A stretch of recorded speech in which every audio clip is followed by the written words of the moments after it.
What's up, guys? Welcome to the function.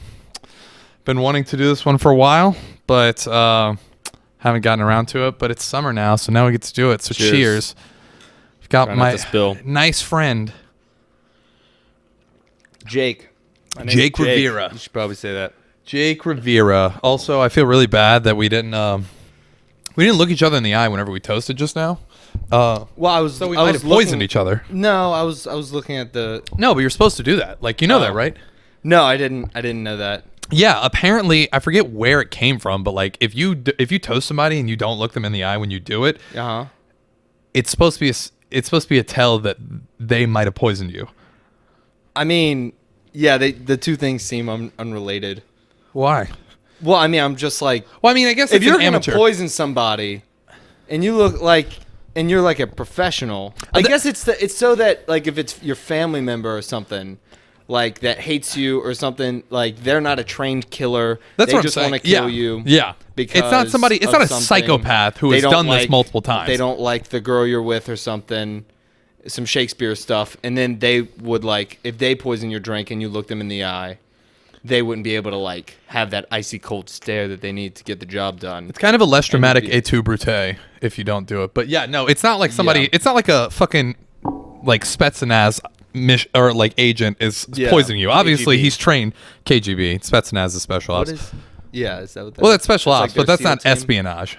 So they're not. Yeah. KGB is going to be the one that's going to do that. Spetsnaz, they would just. Spetsnaz is going to be the one that's going to silently break in and abduct you at night. Gotcha. In a different country. Well, maybe not. I don't know. Anyways, I would like to eventually. I'd like to see the difference between, or like breakdown between the difference in Spetsnaz and the KGB. Different Russian. Well, those are the two like. Groups. Well, I'm just saying like those are two really important ones, but yeah. But anyway, as you can tell from the map behind us, Jake and I have talked about doing this for a while. A lot of times, whenever we drink or we're just hanging out, we talk about all the ways we get to save Louisiana. So we might talk about that today. Even though that's going to be the name of the episode, but it's kind of one of those things that has just always been like has always occupied my mind rent free. I've never had the personality. I know a lot of people we went to high school with that were just like, oh, screw it, I don't want to live here. And also a ton of people from out of state that come to college here, they don't want to stay. And I've never been one of those kids. I've always wanted to stay and do what I can to help because I don't think we deserve to be last. I agree. I don't think we deserve to be last. I don't think we're doing anything that's making us deserving of not last, but yeah, we deserve to be ranked last. Like I don't think we're like No, I don't think that it's just a mainstream fake news ranking thing. I think there are some very real structural problems here. Agreed. And my problem is with those, not with the people just saying. Especially with the fact that I love that I-10, one of the most popular interstates in the country, goes down to one lane and one part. And it's right after you cross the bridge coming to Baton Rouge. Yeah. Yeah, that, what is it, Washington Street exit? Mm-hmm. Apparently it's important. I've never seen anybody get off there, but... It's not that it's not important, but why can't we widen it and still have that exit? Yeah, no, that's a good point. I don't know. We'd have to look at it. I'd have to have like a picture of the intersection up to like be like, oh, we can't. Which do it also, because of this. I don't know why we need. That has been a debate for a long time. It has about widening that exact spot, and there are a bunch of spots like the fact that when we flood, the interstate floods. They had to shut down the interstate. How many was that? 3 weeks ago. Mm-hmm. They had to shut down the interstate, and it wasn't even a hurricane. It was just rain. Just a lot of rain, and they were like, "Oh, we can't use our nation's best artery." That's the interstate bad, though, system. When it snows here, and we shut down. That's embarrassing almost. But that's not as embarrassing as the floods because how often does it snow versus how often do we get that much rain? It's still almost embarrassing because like we're not prepared at all. We're at least somewhat prepared. We do not know how to handle snow at all. It's almost like we've never had it before. We treat it as if we've never had it before. Yeah. And we're kind of just like, whoa, oh shit, I've never seen this stuff. Let's see what happens. But so going into it, but So Jake and I were in pre-K together, and we haven't been friends until college. So there was a big gap that we went to school together. Yes, Actually, we've gone to school together. Other than 1 or 2 years, we have gone to school together the entirety that we have been in school. Even though we have only been friends for 4 years. You were in pre-K at Aloysius? Yeah. Who was your teacher? I was at daycare, too. Who was your teacher? I don't know if we should dox. Okay, was it the mom of someone in our grade? Yeah. We had the same pre-K that's what teacher. I thought. I thought we did. Yeah. That's crazy. I don't remember much of that. I remember I threw I got in trouble a lot. Somebody, but anyway, Jake and I have name names. I kind of like that. I think it's ironic, but also I like the fact that I've grown up that a lot of my friends now I grew up with but was never friends with. I think it shows a change in personality. Definitely. I think it shows growth. Oh, it definitely shows growth. I've grown a lot more than a lot of those people. We like depth of character and yeah, I'd say that I'm a very interesting person, and I think that came with a lot of growth. Well, I didn't say that. I'm saying that. No, and this is my podcast. So I'm saying that. I'm telling the narrative. No, I'm messing with you.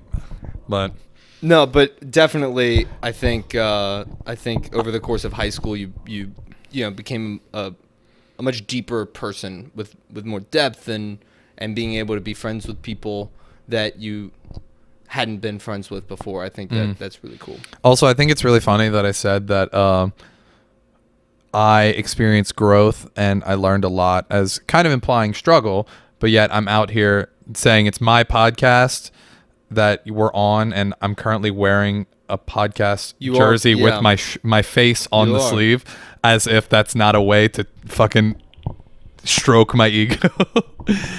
I think that's kind of funny that I try and do that, and then it's just like I'm out here like, yes, wear clothing with my face on it. Yeah. Well, it's not just your face. It's Colin's face too. It helps a little bit that there's someone else's face on it too. Yeah. If it was just your face, like if you had like a portrait of yourself in your apartment, I feel like that would just show like a lot of ego. So you can't see it in the camera angle. There's literally a portrait of Jake right there. Do you want to grab it? No, show it? No, not right now. I don't get up. But anyways, it's very. So Jake, good. do you want to give some background on yourself, since I don't want to talk about me, since I talk about myself an hour every week? What kind of background? What do you want the internet to know about you? Nothing. Okay, well, no, cool. I'm kidding. Both of us are from Baton Rouge. We have a lot of similarities in our background. Both you don't need to. Don't give the similarities. If you're going to say that. Yeah. Yeah, mainly. We went to the same high school. We grew up together. That's about it. Now go into you, because they know that. Okay, so in high school, I was in marching band. I feel like that's a character trait that I have. I have a twin sister, but many people will come up to me and be like, "Are you an only child?" So that's you are actually the only twin I know that doesn't give off twin vibes. Yeah. And maybe it's because y'all are so different. We're very different people. That no one thinks that y'all are twins unless you take pictures together and say we're literally twins. Yeah, like people that I went to college with for 4 years, like the last year of college. Didn't most of them not meet her until very recently? Yeah. Yeah. No, and it's not that I hate Marissa or anything. It's just we've run in different circles our whole lives. Mm-hmm. Like same grade, same school, up until high school, which your listeners probably know was all boys. So obviously she was at the all-girls school. But until then, all the way up until we were 13, it was like we had the opportunity to have the same friends and never did. Mm-hmm. And I got along with her friends that, she brought around the house or whatever it was. And she got along with my friends, but it just wasn't that we were in the same friend group. And other twins that I know, they would be in the same friend groups together. So that never happened. So once we got to college, it was like that trend continued. And once I moved out of my parents' house, it was just like I don't know. But we're starting to come back together now. Okay, interesting. So I guess the next thing what other background things? I was gonna say, what are some hobbies that you're really into that and the reason I'm saying that is because we've had a lot of fun. So there have been multiple nights where Jake and I have either watched random science. I love science YouTube videos. We've also like Cosmos. Love that show. We've fucked around on a keyboard and trying to figure out the most sick way that you could play neck by yeah. Well, I'm not any good at keyboard, but you have musical ability. But I can I know all the notes and how chords sometimes fit together, but also I think I'm no master. I don't know what you are a master at, Jake. You're literally the savant of movie scores.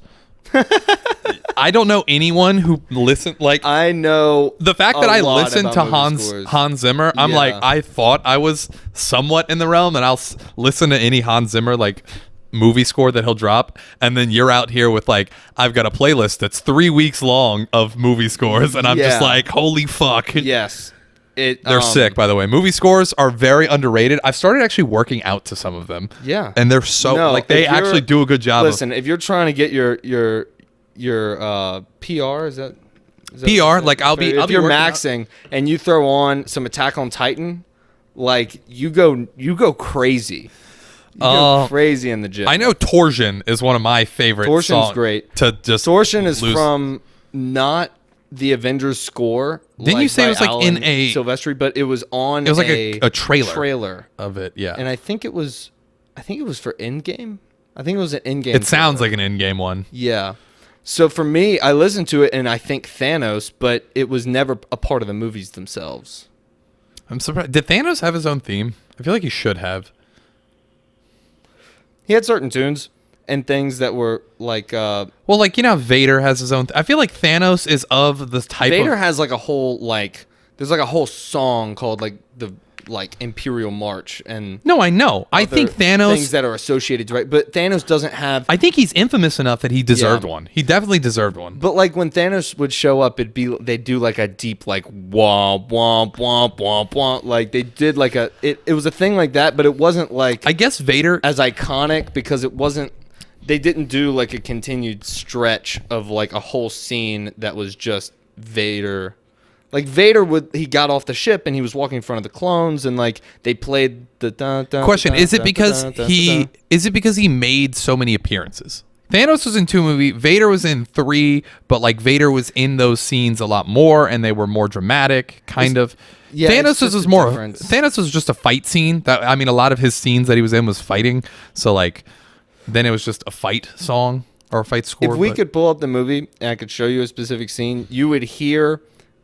And this is a more modern thing where they don't have a whole melody and tune that lasts a while that is this guy's theme, a super obvious one, but it's kind of built off of, you remember the Joker from Hans Zimmer's score, the Christopher Nolan Joker.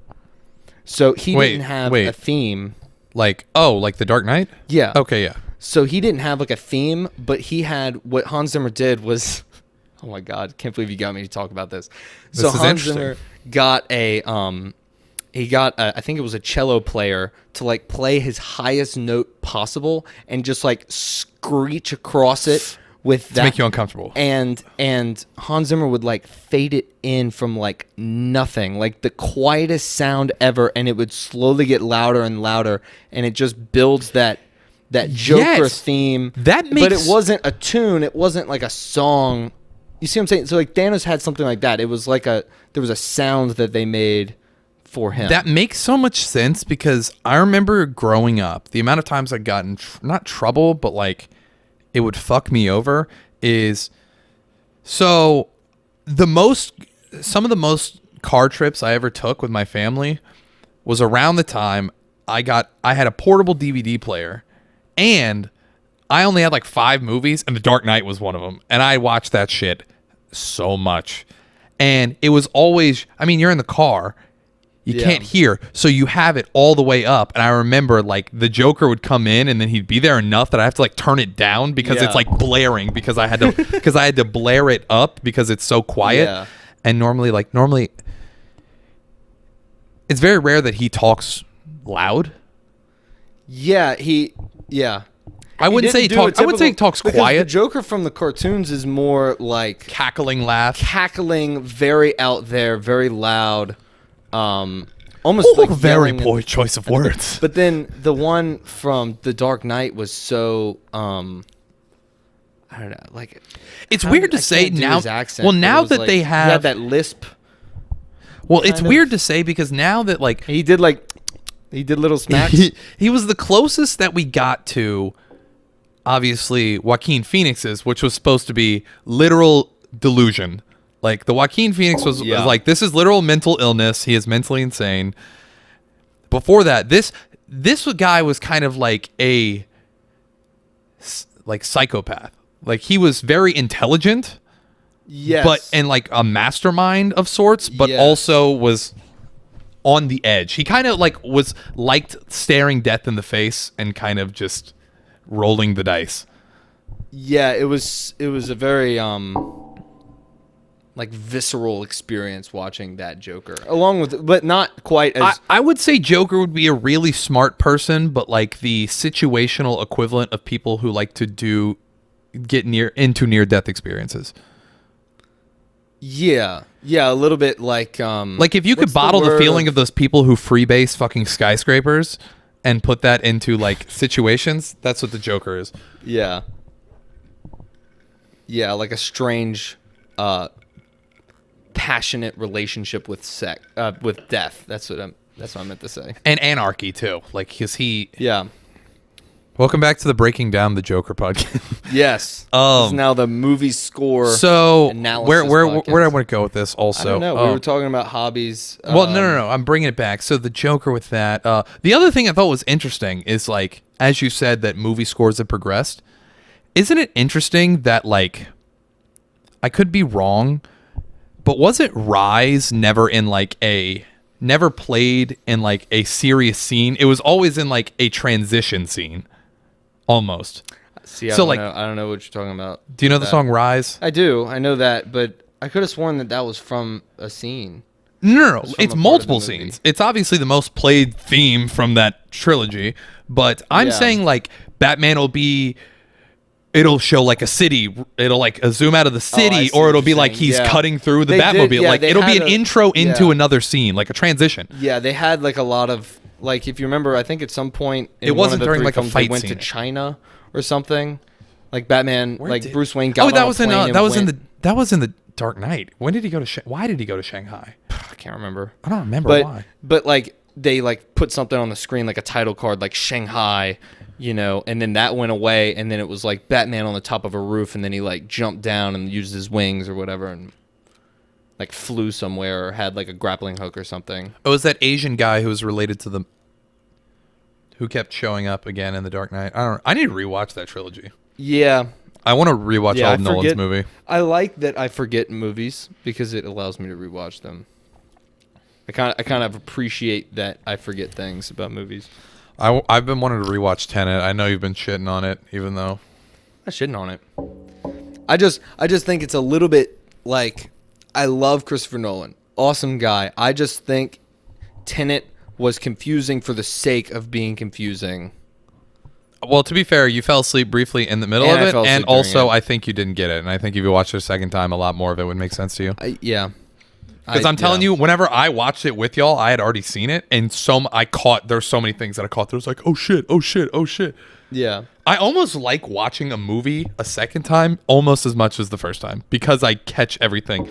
The movie, that's how you know a movie is good, is if you enjoy it a second time almost like as much. Interstellar?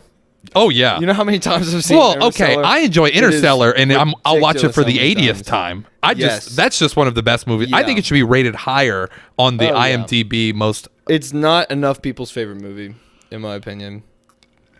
I think it's also amazing being how kind of like he's just an awesome person, and he's kind of like laid back, that for as serious of a role that Matthew McConaughey had. Oh, yeah. That further made it so good. Old Coop. Which also, I think that movie has a separate special part in my heart because I watched it on the plane ride to Spain, and I go, oh, let me brush up on my Spanish. Let's watch it in Spanish. So the funny thing is I don't know why I'd never watched an American movie in a different language, and I don't know why. Voice actors are probably hilarious. I didn't know that. I mentally thought, oh, this is crazy. Matthew McConaughey is going to be speaking in Spanish. This is going to be interesting. I thought they paid them to do that. Nope. No. It was not Matthew McConaughey. So whenever you have Matthew McConaughey, who's got like, he's almost got like a lighter but like softer voice. Like this it's molasses kind of, you know, it's the Texas. He was cast in that role not because they thought he would be a good space guy, but because they thought he would be a good like farmer guy that doesn't farmer wanna engineer. Farmer that doesn't want to be a farmer. Yeah. Is what he That's does true. great I at. mean, he did good at, but you know I mean, you know the way the way to describe his voice, right? Yeah. Guess who they got to voice him? All right. Who they wait? Deep voice Hispanic man who's like this. Literally the entire time, it's not Murph, it's Morph. He's literally saying Morph. So I'm dying laughing. Morph. It'll be Morphe's Law. No, it's not even Morph. Like it's Morph. Like the deep Hispanic voice. Like it was so funny. Like I couldn't take, especially whenever he's like, it's a scene where he's like crying and singing. So I'm just like Morph and I'm just like, come on. But yes, great movie. Is the I don't know if you remember, but is the crying scene like? Do they have that from Matthew McConaughey and then the voice? I think they had the crying. I think the crying was Or still does Matthew the voice McConaughey. actor have to go over that as well? No, I think that he just goes over in Spanish. But anyway, that's that. We should probably get to the. You want personal and life goals? We can do that. I mean, I was more so wondering about you. Everyone kind of knows mine. They kind of know. Why now? But yeah, bringing it back to you. Jake also likes movie scores. That was what that was what that 20-minute tangent was on. Yeah. Yeah, we spent a good amount of time on that. Personal and life goals. So I've got the whole thing mapped out. Let's see if it sticks to the plan.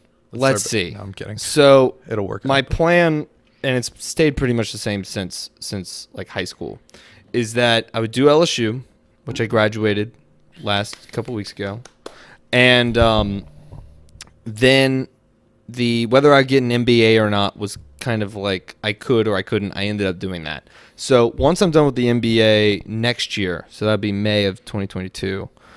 The plan is until for the first 10 years. So I'm basically saying when I'm like 30 or 31, it is all about making money. That's all I care about. I'll go to Texas. I'll go to London. I'll go wherever they want to send me. I'm gonna go to. I don't know how many people want to go, but I hear Tel Aviv has some openings. But I'll go to Tel Aviv. Well, if they pay more than London, you see what I'm saying? That's the joke. But like, I don't want to get tied down. I don't want to like. I know I love Louisiana, but like that's not the priority for the first 10 years. After that, and during that time, I would also hopefully like gain some kind of expertise in an industry that I would be able to turn into a business. Mm-hmm. And so the 10 years after that, from 30 to 40, is all about find a spot, plant it down. This is when marriage could come into the question, because I wouldn't be moving around so much, and have a company, start it, and then grow it, and then hopefully that will be successful. Mm-hmm. And if that's successful, then at this point I can just close curtains and I could say that this is like career is awesome. But it goes further, because I would like, if I do have that, to go into politics after that. Mm-hmm.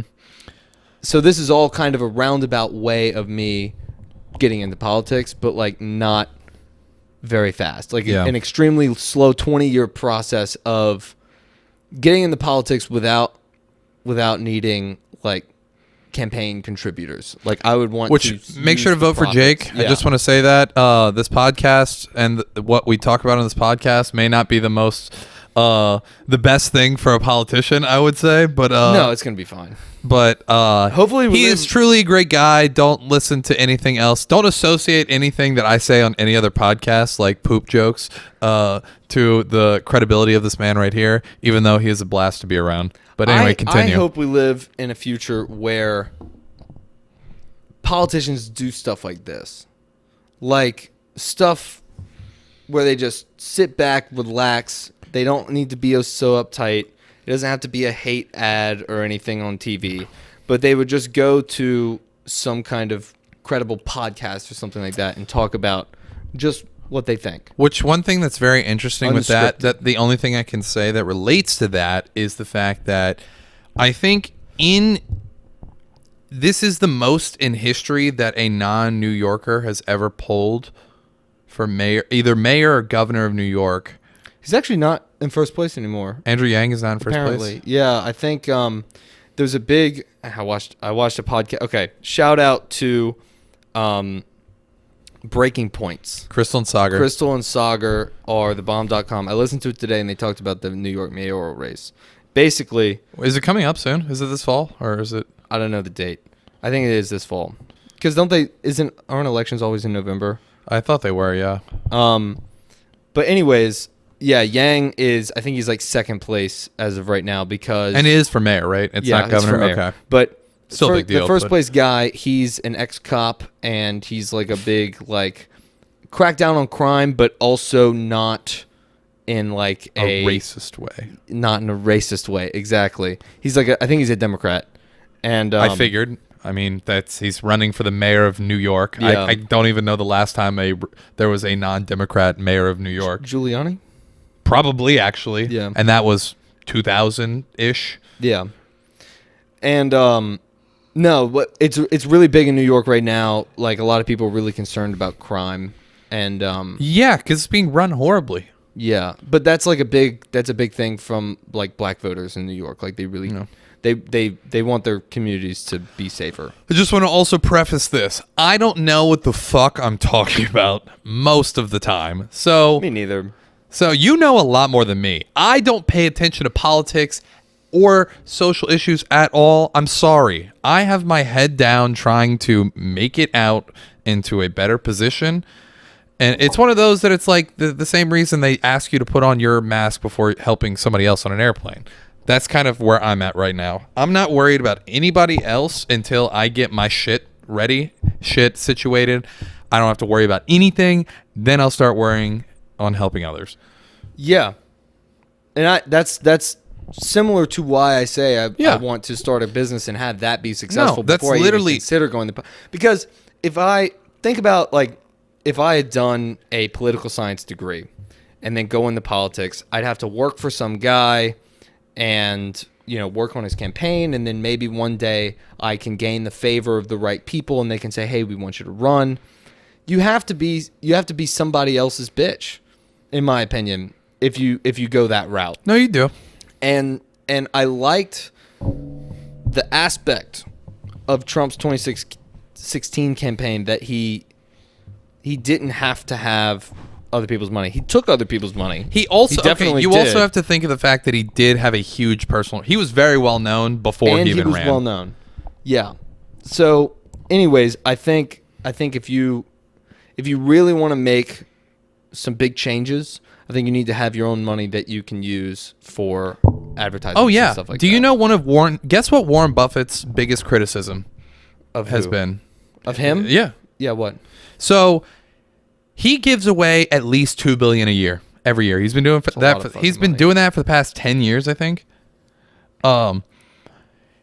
It was the fact that he was. I mean, you can see his net worth go up. I mean, they've got a graph that you can probably find on it. But like, he got so much shit in the early days and for a while of like how they were like, why don't you give more money away? And he was kind of just like, look, I'm not near the point where it'll really be worth it. And I mean, his whole thing is believing in the power of compounding interest. Yeah. And he's just like, so think about this.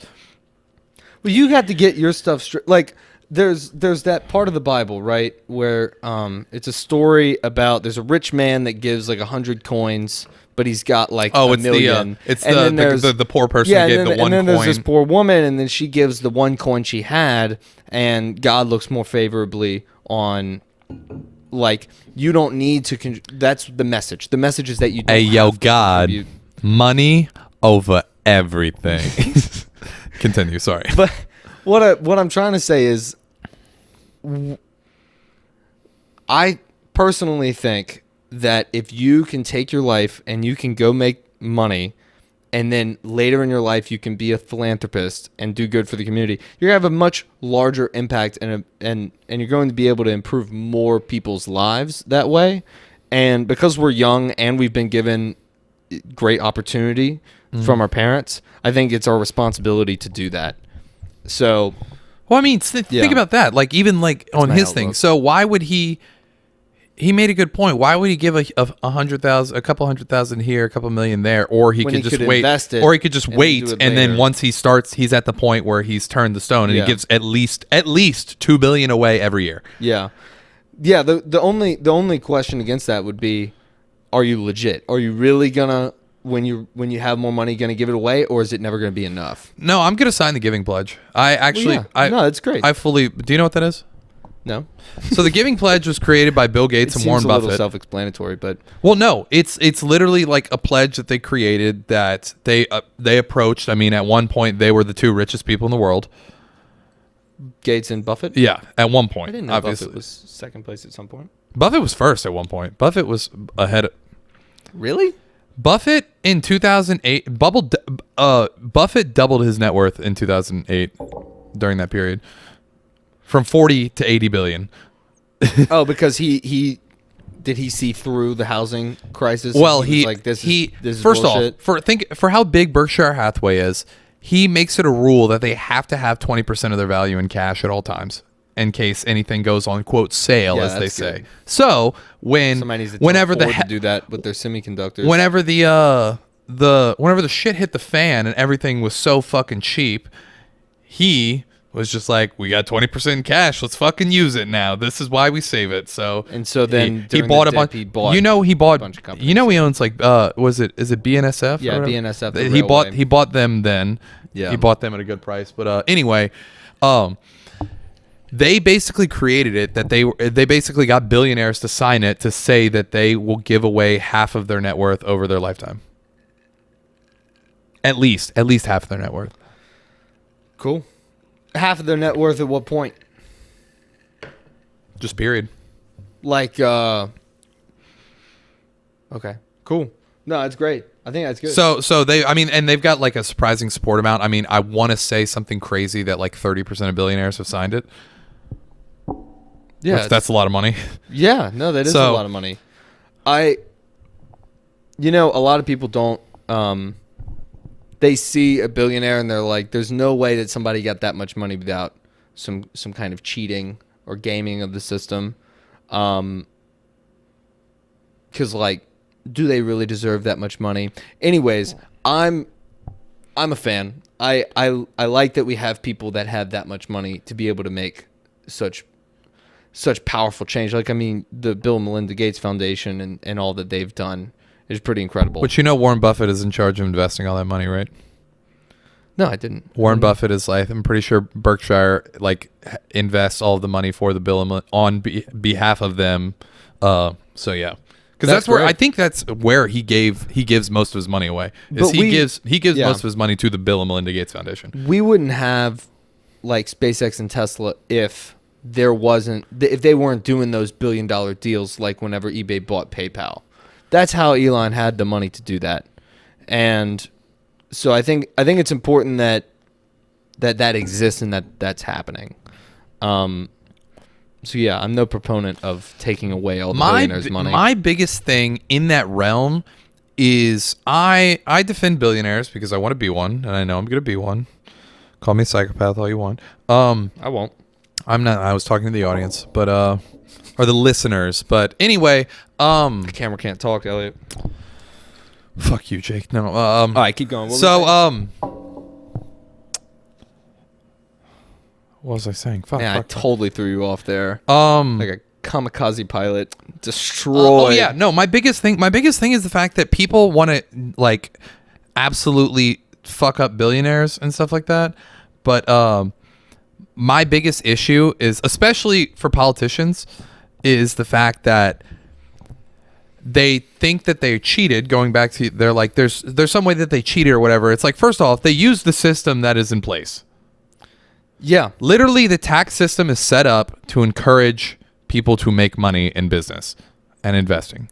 That is the way. I just read a book on taxes by the Rich Dad's guy on taxes, and basically, like he mentioned that you really know what the government values by where they allocate their tax credits.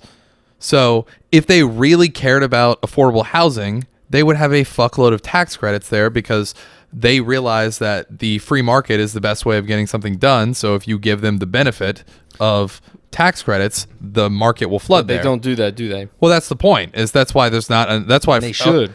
They should, but that's why it's not a priority. Is because, and why there's not enough affordable housing is because there's not enough tax credits that are allocated to that. My biggest thing going back is all the people that will criticize billionaires, but then if you look, they were supporting the same tax bill that was fucking passed that allows for all those tax loopholes and stuff like that. That's where my big is the hypocrisy in that is.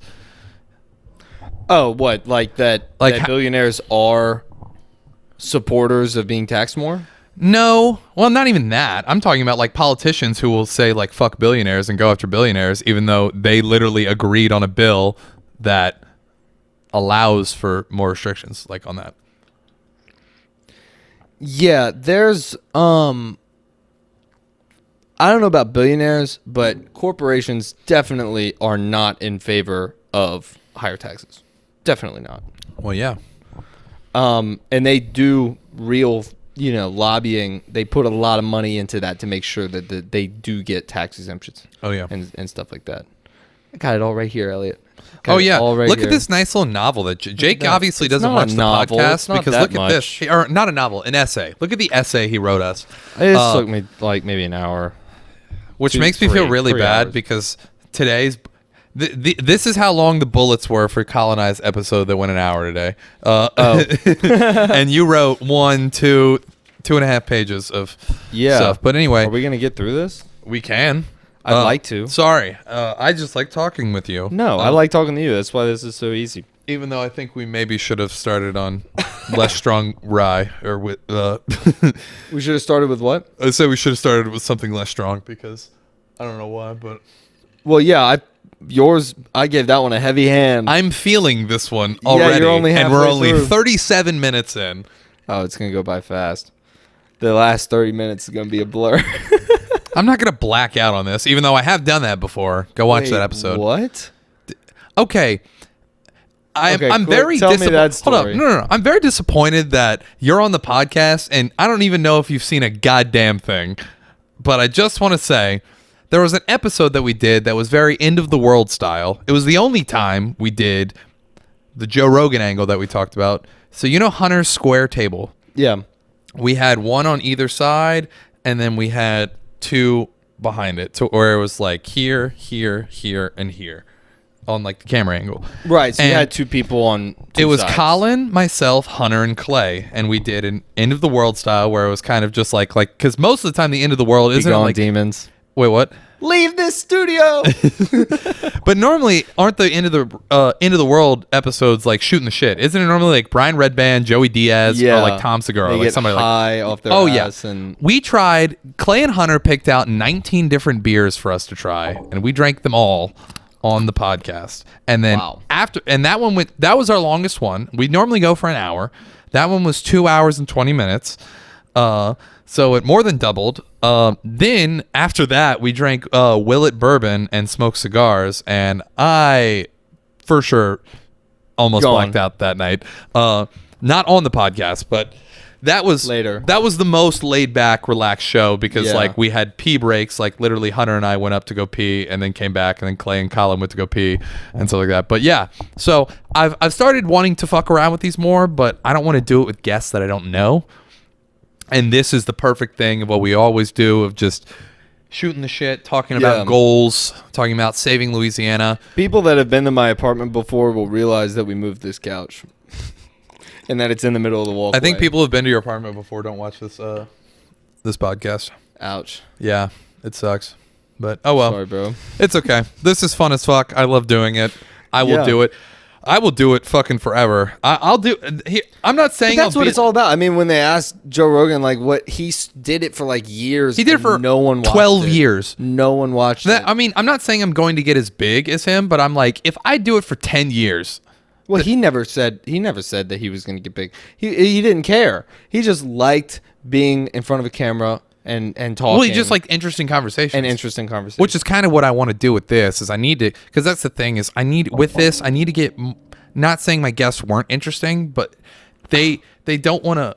That was I was talking about previous guests. That was a slide at some people that might not be happy about that, but there's some few in particular. But we have had some fucking awesome guests, and I like our slogan, our unofficial slogan. There's one that's like "Fuck Friends, 6ix9ine Podcast." We're not a rap podcast, but then the other one is interesting people, interesting conversations, and that's kind of what I want to get out of this. This is the perfect excuse to talk to people. I want to just sit down and pick people's brain. And my issue with, and this is my biggest issue with I've found with people in Baton Rouge, and I hate to say it, but a lot of people I've found with the culture of Louisiana is, I don't know if it's because we've been last for so long, but people sell themselves too short. Like, I love all the rappers that I've had on our podcast, but so I'm like, what's the goal? And they're like, just enough to get by. I'm like, fuck that. Go try and be the next Drake. Who cares if you don't get it? Yeah. If you're shooting for that, you're going to be fucking huge. Like, well, everybody that shoots for that high, they leave. They go somewhere else and do it. I know, and that is my biggest thing, and my dad and I have talked about it, is why do I mean, I get it because there's not a place for them to really foster and grow the creativity here. There has to be more development of which is spaces in which people can succeed. Like that. Somebody was talking about this. One of the comedians, I forget who, was making a joke about this, that they were in Salt Lake City and they went to this good like jazz bar or whatever, because they were joking about like, is there actually jazz? Because the Utah Jazz or whatever. And they were just like, yeah, I went to a really good Utah like jazz bar, but then they were like, it's Utah good. It was like, if they were really good, they wouldn't be in Salt Lake City anymore. Yeah. They would be in a bigger city that's for that, which I guess that means it's less of a keeping them here, and it's more of trying to make, what can Louisiana be the best at, and how can we, like, what? Because right now, one of the things we're best at is a dying industry, and we need to change that. Listen, we already have things that we're best at. What? So we have a unique culture. We do. Sure. No, that's not even close. I do think we have 100%. We've got the food. It's unique food. It's good food. Mardi Gras. New Orleans as a city is a cultural hub that's known throughout the world. We have football. Also, if you know it as New Orleans, fuck you. Wait, what? If you say New Orleans. I hate people who say that. Or Nolens. Nolens just makes me cringe, but I hate New Orleans more. I say New Orleans, and I'm pretty sure everyone says New Orleans. I think everybody said New Orleans. Yeah, no. People who say Nolens make me want to say like Nolens these nuts. I don't know. There's something about like lick my nuts, because that was so fucking cringy. Which that joke in itself was cringy. No, it's these nuts. Okay. But yeah, no, we have a lot of things going for us. So here's the thing. Question. But we don't need like a Silicon Valley. I don't want to be the Silicon Valley. To like not be last. But how do we do that? Which first off, I want to say, can we aim for the 30 something state? Well, hear me out. Like first off, 20th? Where do we start with? I think we should go through this. I think we should go through the bullet points. Why? I mean, why can't we just do our natural conversation? We can do that. Try and incorporate these in. We're moving there. We're talking about Louisiana. We're talking about Louisiana. So let me know how this fits in. Okay. So how can you say something? I mean, you said a bunch of great stuff about New Orleans. I think everyone who's been there is there. First off, my favorite thing is my friends who want to go party don't realize that compared to other places, I don't know how many other places do this, but like the fact that open container is just completely legal there. Why is that not a thing? Is the greatest thing ever, where you can be like, it's cool, awesome. I don't like this bar. Give me a drink to go. I'm out of here. Gone. And yeah, no, that should be something everywhere. I don't know why that's not allowed. Here's the thing. You know what's very dangerous is the fact that New Orleans is still, I mean, it's probably fine now, but like, I mean, if you're 21 years old and above, what's the problem with an open container? What's the problem with walking around with a drink? That's not what I'm talking about. I'm about to go into the fact that I'll go into it. Of how closed New Orleans went due to COVID, which whenever probably 80% of your city, not 80, it's more than 50. For sure, that is a fact. More than 50% of New Orleans makes more than 50% of their money off of tourism. And the fact that they fucking created that. And those people that make that money off of tourism, those are people from New Orleans. Those are regular people. Like, you can meet the owner of the bar. You can meet the owner of the store. But the places that are owned by massive corporations, like all the chemical plants and all that, they had no problem. So it's like our government doesn't want to protect those people in New Orleans. But then you look at the language of conservatism across the whole country, and it happens here. And it's basically like, oh, we need to protect businesses. We need to have low taxes, da-da-da. But our government, which is vastly Republican, just, I don't know, they didn't do anything to protect the regular people here that have businesses. Like, one of the things that I love about New Orleans especially is just like, so one of my favorite things to do in the quarter is go down Royal Street and go all the art exhibits. And for my birthday one year, so Colin's uncles have a sick painting. It's like the Sad King. It's like the famous one. And it's by an artist named Haruni.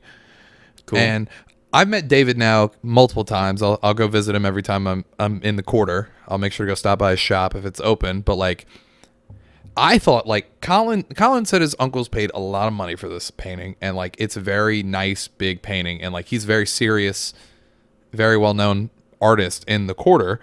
And we showed up one day and he was just there and we were just like, oh, are you him? And he's just like, yeah. And then we just talked to him. He talked to us. And like, I came back. The next time I came back, I was like, oh, I don't know if you remember. He's like, yeah, Elliott, how's it going? I was just like, what the fuck? Like, my mind was really blown that he's a very well known artist that he just, which shouts out David for that. But that was so cool. It's just being able to go actually interact with him and the fact that he actually cares about everyone who walks in. So yeah, I don't think he got that because I know that crushed during COVID because I think a lot of people did commissions, so he did well. But yeah, no. But with that being said, are there some what is the list? Let's start with this. What was the reason behind the essay that you wrote? I'm gonna keep fucking either calling it an essay, but no, it's okay. I'm used to it. I mean, the whole reason behind this is just to talk about what I've seen so far with Louisiana politics. I feel like the grand theme of this is that we have Democrats and Republicans. The Republicans have 2/3 basically of the House and the Senate, and the Democrats make up the rest. Is that a supermajority, or is yes, that okay? Yeah, that's enough to where if the Republicans all agree, they can change the Constitution, which has been done hundreds of times and way more than a state usually does. Way more. They're putting things, they lock things in for funding that future groups of legislators can't undo, and it's bad. So a lot of our money is locked up. So like every year, whenever all the legislators meet for the session, they can't actually change anything unless they have 2/3 because all of this stuff has been locked in with these constitutional amendments. It's a big problem. But anyways, they can't do that with John Bel Edwards because he's a Democrat. So they do, since he's been a governor, they've had to work with each other. And they weren't able to knock him out with Rispone. So he'll be around until 2024, I think. So the grand theme of this is basically that our Republicans and our Democrats are bogged down talking about what the rest of the country is talking about. Mm-hmm. And, you know, they talk about the culture war. They talk about I made like a list here of all the typical things that they talk about. I mean, before we deep dive into this, yeah, I mean, I want to give you two things to sit with. We can even table it, but I just want to sit with this. And I always say this, but I think that every problem in this country can somehow be related to or boiled down to education. For sure. One. Yeah. Two, I'm also interested in knowing, what do you think is the solution? Because one of the things that I hate in seeing is, and I know probably in actuality, a lot of it is fueled by media, but I think the way forward is not. I mean, the thing is like more. It seems like the people in power want more division because that's how they hold on to power. But obviously, I think the future of the way to make progress is bipartisanship. What do you think is the solution? Well, and by bipartisanship, I mean they work together and not hate each other. Yeah. And like be able to, like, I forget who was talking about that, like politicians used to be able to, they'd go at it at war at work, and then they'd go to the same bars after, and like they'd interact with each other after hours. I like that. That doesn't happen anymore, it seems like. So what would you do if you were at the power and the helm to try and push for this? What would you do to try and get other sides talking? Not to get too political. No. But for like, do you mean for this unity thing? I think that Joe Biden said that he wanted to do. Like, I don't think, first of all, I don't think everyone should agree on everything, because I like saying fuck you just because I can. I am very much for being able to disagree with somebody and still be able to interact and converse with people. I think that is what I've enjoyed. I almost enjoy talking to people that I know I'm completely different from. I don't know if she's going to watch this, but big shouts out to my girlfriend's sister, who she always loves to laugh at the fact that she is the exact opposite of me, and the fact that she's just like, I thought you would be sworn enemies. Y'all get along very well. And I'm like, yes, because I think I'm a good person. She is a good person, and we are. That's the story across the whole country, is that people in reality are not that divided. People get along. If you put two people in a room together that are of opposite political opinions, they won't. I mean, they can have a conversation, but the way it plays out among politicians isn't like that. And the reason that I think the root cause of that has to do with the way that they've drawn the district lines. This is an idea that I heard somewhere that it when I heard it, I was like, this makes total sense as to why there's this much division. And it's basically like, imagine you draw something gerrymandering up is what that is. Gerrymandering is what that is. Yes. Okay. So imagine you draw it up and you have a district that is like all Republican. Okay. And you've got, you take off a little piece of like a city. And so, because you're drawing it up so that the Democrats, they can't have too many seats in power. So then if you're a Republican politician, you're going to have it pretty easy right after y'all draw those lines. But then you got to start worrying about people that are even more to the right than you. You don't have to play to the Democrats at all. So now we've got this almost pandemic of division happening across the country, where both parties are sitting in districts that are either red or blue. And instead of them trying to, you see what I'm saying? It's so are not you 50, saying that? 50. So the issue. Hold up. Correct me if I'm wrong. There's not a lot of swing counties. Let the simple mind here break this, or see if what you're saying is correct. Okay. Because I think you just made a major breakthrough, mainly because I'm stupid and try not to pay attention to this. And I just somewhere. I didn't come up with that. Correct me if I'm wrong. But what you're saying is the reason we have the division that we do in power is because the way the districts are set up, opposing political parties are not fighting each other. What we get is more of a polarity. Is like, if it's a Republican district, a lot of times the person who wins is the person who's ridiculously more conservative, and that's why we don't have centrist. There are not a lot of moderate Republicans, and there are not a lot of moderate Democrats. Okay, that makes so much more sense. Is the fact that that's why we keep getting bozos. Yeah. Is because the only way you can win is if you appeal to the extreme, because you're essentially fighting yourself if you're in the party. Which, by the way, I don't know if you knew this. A lot of people. First off, I didn't know that if you register as an independent, you're registered to a party. You're registered to the independent party.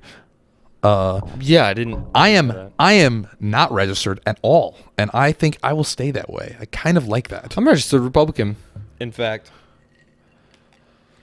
being how I grew up, that probably would be what I'm doing, but I kind of like being the wild card. I kind of like playing that, of being like, I'm not registered to fucking anything. I'll register to the goddamn birthday party if I want to. I hate political engineering. So do I. I don't like how they have all these polls and they do all these, like, you know, the only time I like polls is the demographics and how we're going to get this group to vote for that. And, hey, we need you to get a dog so that you seem like more of a family man, so that the suburban whites, you see what I'm saying? They do all these games. No, I don't want to. It's not about what they're actually saying or what they're actually going to do, but it's just telling voters what they want to hear so that they can get elected. I don't know if you agree with this, but there's somebody that I'm really good friends with that that I think would do very well. But based on the way the dice are rolled, as we'll call it, he doesn't necessarily fit into what he's associated with. You're being so vague, I have no idea what you're talking about. I'll tell you after then. But and I think that sucks because he knows the game so well that he's playing it. But I'm just like, dude, this isn't you. I wish you could be you, but I know that's what you want to do, so whatever. But anyway, yeah, no, that's my issue with that. I don't know if you have any final comments on, well, I guess that's that. But then don't know if you even want to go into the education thing or if you'd rather go into this. No, I do. No, the education is part of it. I mean, like, we don't talk a lot about specifically where the money's coming from and where it's going. I feel like we get bogged down, and this was the list. This is my list of things that they distract the people with. So I could be wrong. Also, I want to touch on, or just like mention something real quick. Double check me in the comments if I'm wrong. But Sean Parker, do you know Sean Parker? No.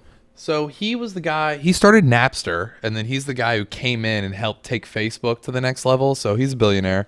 But oh yeah, I remember him from the movie. Yes, that's who Justin Timberlake played. Yes, sorry, I should have prefaced with that. But Justin Timberlake from The Social Network. He apparently either started or heavily funded this site or this like app that like their whole thing is they have a profile on every politician, and either you vote on it or like it's updated to where it's basically like it'll show the whole profile of a politician and everything they believe in and everything they say they're going to do, and it updates on whether they stick to that or not. Yeah. So I don't know if that should just be more used or if that or where your thoughts are on with that. I think we could get more creative and come up with like a better way for voters to understand politicians that they're voting for, but that hasn't been realized yet. Okay. And that's a very difficult thing to create. Yeah. So okay, I'm gonna say everything that you're gonna read all of these. No, I'm just gonna read what, like, I'm gonna get you canceled. This is me. I'm about to cancel you. You can't cancel me because I don't give a shit. It's like the same reason you can't cancel the Legion of Skanks because they're goddamn called the Legion of Skanks, and they are the most offensive people. They are actually, I think, the most offensive people that are famous on the internet that isn't 4chan.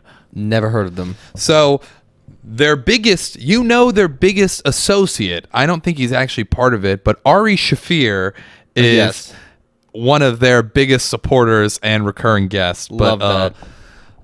Luis Gomez is one of the leaders of it, and they're hilarious. But I mean, I'm just gonna tell you, the fact that this dude it's in 2021 and this dude has said the N-word in jokes, they're pretty far dark humor. And yes. So I'm sure they are. They're called the Legion Skanks. Anyway, so with politicians, they stick to these topics. So critical race theory, guns, abortion, welfare, preserving family values, LGBTQ, Trump, and other topics. Question. Like that list, but you see what I'm saying? That's what I'm talking about whenever I say, like, with all of those things that I just said. Okay.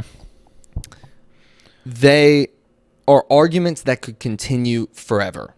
Yes. And they don't fully resolve. And yeah, I mean, everybody's got an opinion on them, but in reality, where our laws are right now are pretty close to where they need to be to keep everybody happy. So on most of those issues. Before you move on, can we kind of break this down? So Break it down. What is preserving? Sorry, excuse me. For preserving the family value? That kind of refers to like a whole like swath of things like should weed be legal? Should prostitution be legal? Yeah, but like a lot of things that go and people will be like, this doesn't show that we have a government that is preserving family values. Okay, well if you look because back, it creates an unhealthy community.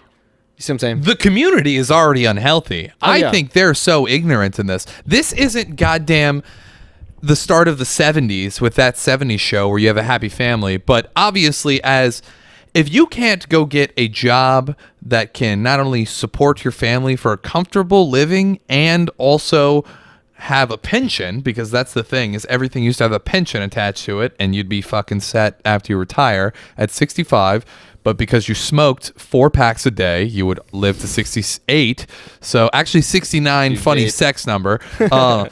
So obviously things are different. Everyone lives longer. There's so much happening and there's so much that's needed to succeed that we have more unhappiness. So why the fuck do we not have simple stuff to decompress to make it better? Especially when it's going to be better. Or especially whenever it's going to be just better quality. I mean, first off, I don't know if you've had any. I have not. But from talking to a lot of people that have, fucking illegal shit does not compare to dispensary shit. Dispensary weed is a lot stronger because they've spent a lot of time and care. It's not like they're trying to fucking farm it out. Yeah. But yeah, I mean, they're just like. So I was just bringing up these not to talk about them. Okay. Each one I just want to say, just fuck the family values. That family values are not nearly where probably they started. The thing is, our state is one of those states. I know we are. I was about to say that. Also, one thing I'm wondering is, does this have to do with the issue of the fact that there are more isn't there more boomers than isn't there more lost generation than there are millennials in Congress right now? Yeah, Congress is incredibly old. But so the reason that I brought these things up specifically is because they are topics that they make headlines, they show up good in ads, and they are the topics that politicians like to stick to because they know exactly what they need to say to make their base happy. And politicians don't talk about... It's not that they don't talk about, they talk about it, but they don't actually do it. And that's whenever it comes to funding the things that really matter. And I think if I had to name 3 things, and I think they're the 3 main things that actually matter to fund. These are the 3 things that Jake cares. Which also, 3 things. Question, before you even touch on them, Okay. does this relate, do you see the value in also the thing of like tax credits go to where the government actually cares and what they want to get done? Does this affect what you're about to say in the 3 things? Yeah, it's related. Okay. It's related. Well, not related. Because but you have to pay for these things for taxes. Okay, yeah. You have to have taxes. You have to have revenue to Anyway, do this. go. And Louisiana is very poor. And so these 3 things I'm about to mention aren't very well funded here. Jake's about to give his 3 things, and I bet not. they're going to be really good. Go. Education. Yes. Fuck yes. Fuck yes. You know I care about, like, that's going to be my biggest thing. Anyway, sorry, go on. That's like everybody's biggest thing. Is it? Well, it it was should be. only mentioned in season 1 of House of Cards. Obviously, it's not. If it was, they would mention it in more seasons. So I'm just going to touch on that. Anyway, it looks good. No one really gives a shit about it. Yeah. They're like, it's fine. The second thing is infrastructure. Yes. That's another thing we're terrible at here.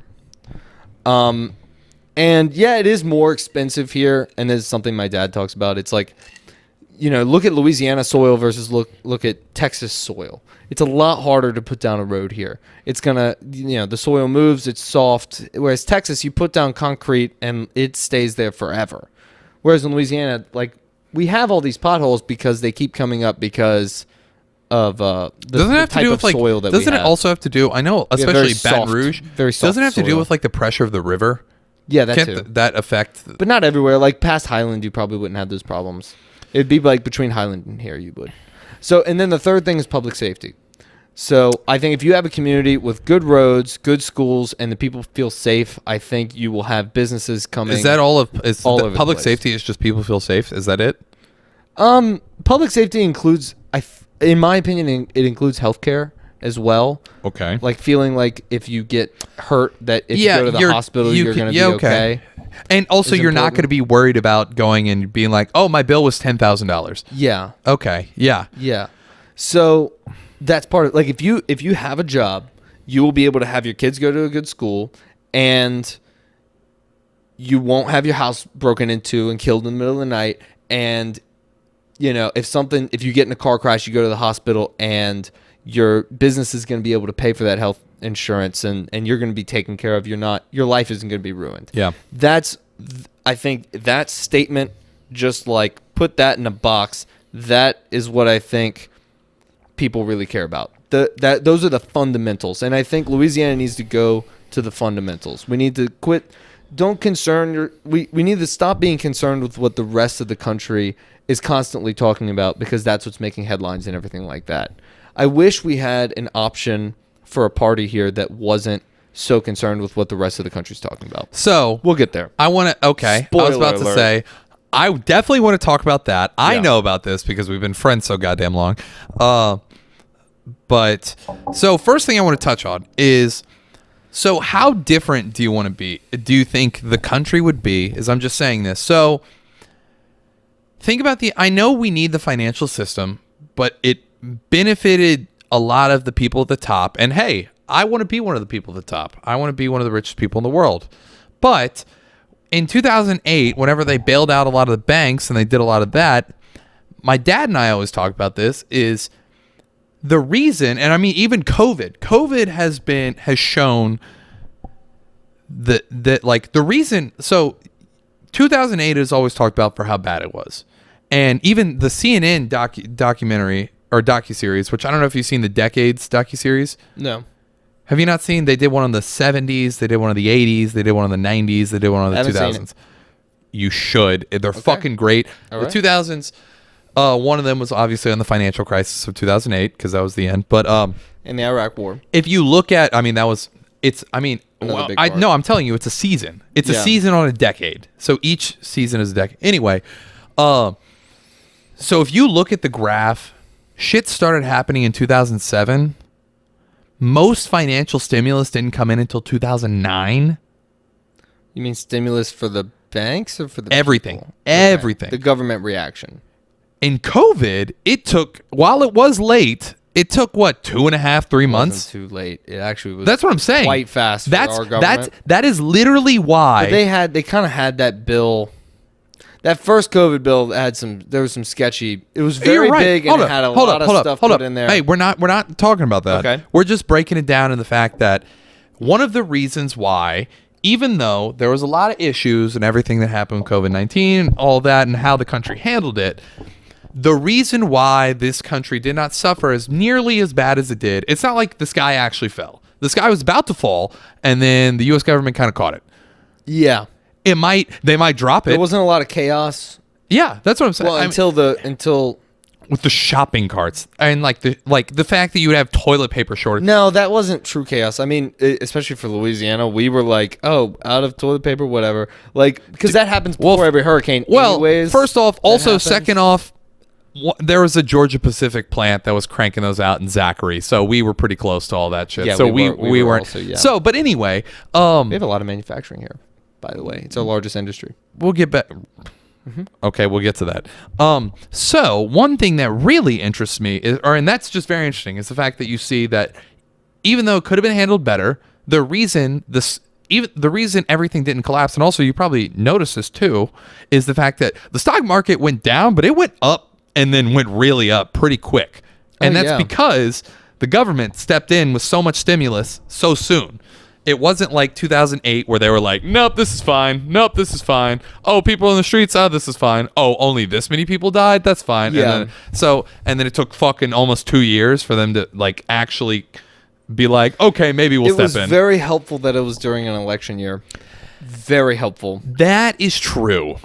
And maybe if we didn't, first off, another question. I don't even want to get into it, but just a thought. Maybe if we didn't have as much of a charging political president as we did, and someone that was as polar, maybe if we had a passive president, as we'll call it a Clay president.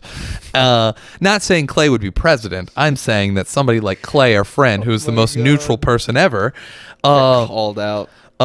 Clay was on the episode where we got drunk, and so he's already on here. But anyway, reining it back in. You're right. I want to know if they would take as long because, I mean, George Bush was not liked. I mean, Kanye West, George Bush hates black people. That was very famous. But, like, it's not like people thought people hated George Bush. People thought they hated Obama. Neither of them had shit on Donald Trump. Oh, my God. I'm genuinely impressed by the amount of people that hated that man and do hate that man. It's actually impressive. So I think you're right, but I think the fact that the reason that was handled so well is that I need to rein that in. Going back to what I was really going to say is, okay, how different do you think this country would be today, and how different do you think the financial crisis of 2008 would be handled if instead of spending all that money bailing out banks and doing all that in the financial industry, if they actually just passed a giant infrastructure bill and put lower middle America to work? I mean, it would have. We would be in a totally different country right now because the amount of distrust that. You want to pass Pineapple Willies real quick? Yeah, I will. I was just thinking that actually. We are making drink break. Yeah, drink break while I try to think about how the country would be different if the government had handled 2008 better. So testing this, I'm not editing this out, but are you having fun right now? I am. I'm having a This blast. is so fun. I love doing this. Oh, here we go. I feel like Joe Rogan. I got the ice. Got the ice. Get bucket. the ice go. Pineapple Willie, fun fact, will haunt you in your nightmares, and if you're tripping on DMT, he will haunt you there too. Maybe even PCP too. Sorry, I got Pineapple Willie's is a bar in Panama City Beach. right next to the worst resort ever. Yeah, worst resort ever. I don't know. Should we have the wharf bashing? Is it called the Wharf? That's what it was. It's something wharf. I don't give a Something shit. Wharf. I'm never going to Panama City again. I have PTSD. I would gladly sell Panama City to China. That's how much I hate it. I don't hate them that much. No, I do. Hey, don't want China to have hey, it. hey, Give it- hey, To Cuba. You want to give it to Cuba? You weren't Cuba in. needs it. You weren't in. Dude, can we just annex Cuba? Fucking isn't Raul? Didn't Raul Castro step down? Let me know how much. Let me know how much you want. Oh Jesus! Here we go.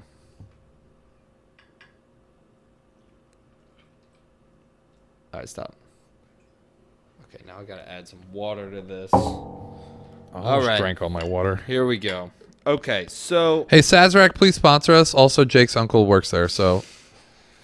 Kent, please don't watch this. Okay.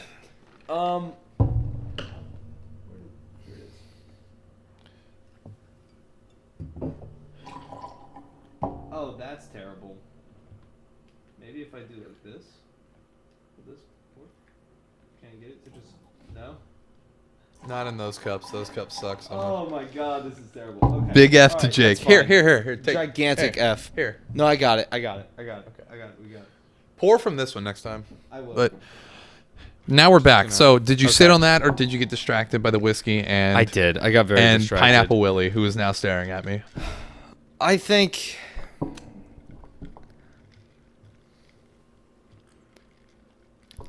Real quick for poll. a very long time. Never mind. For a very long time, the government has not the federal government has not done what it needed to do to preserve the trust of the people that it had.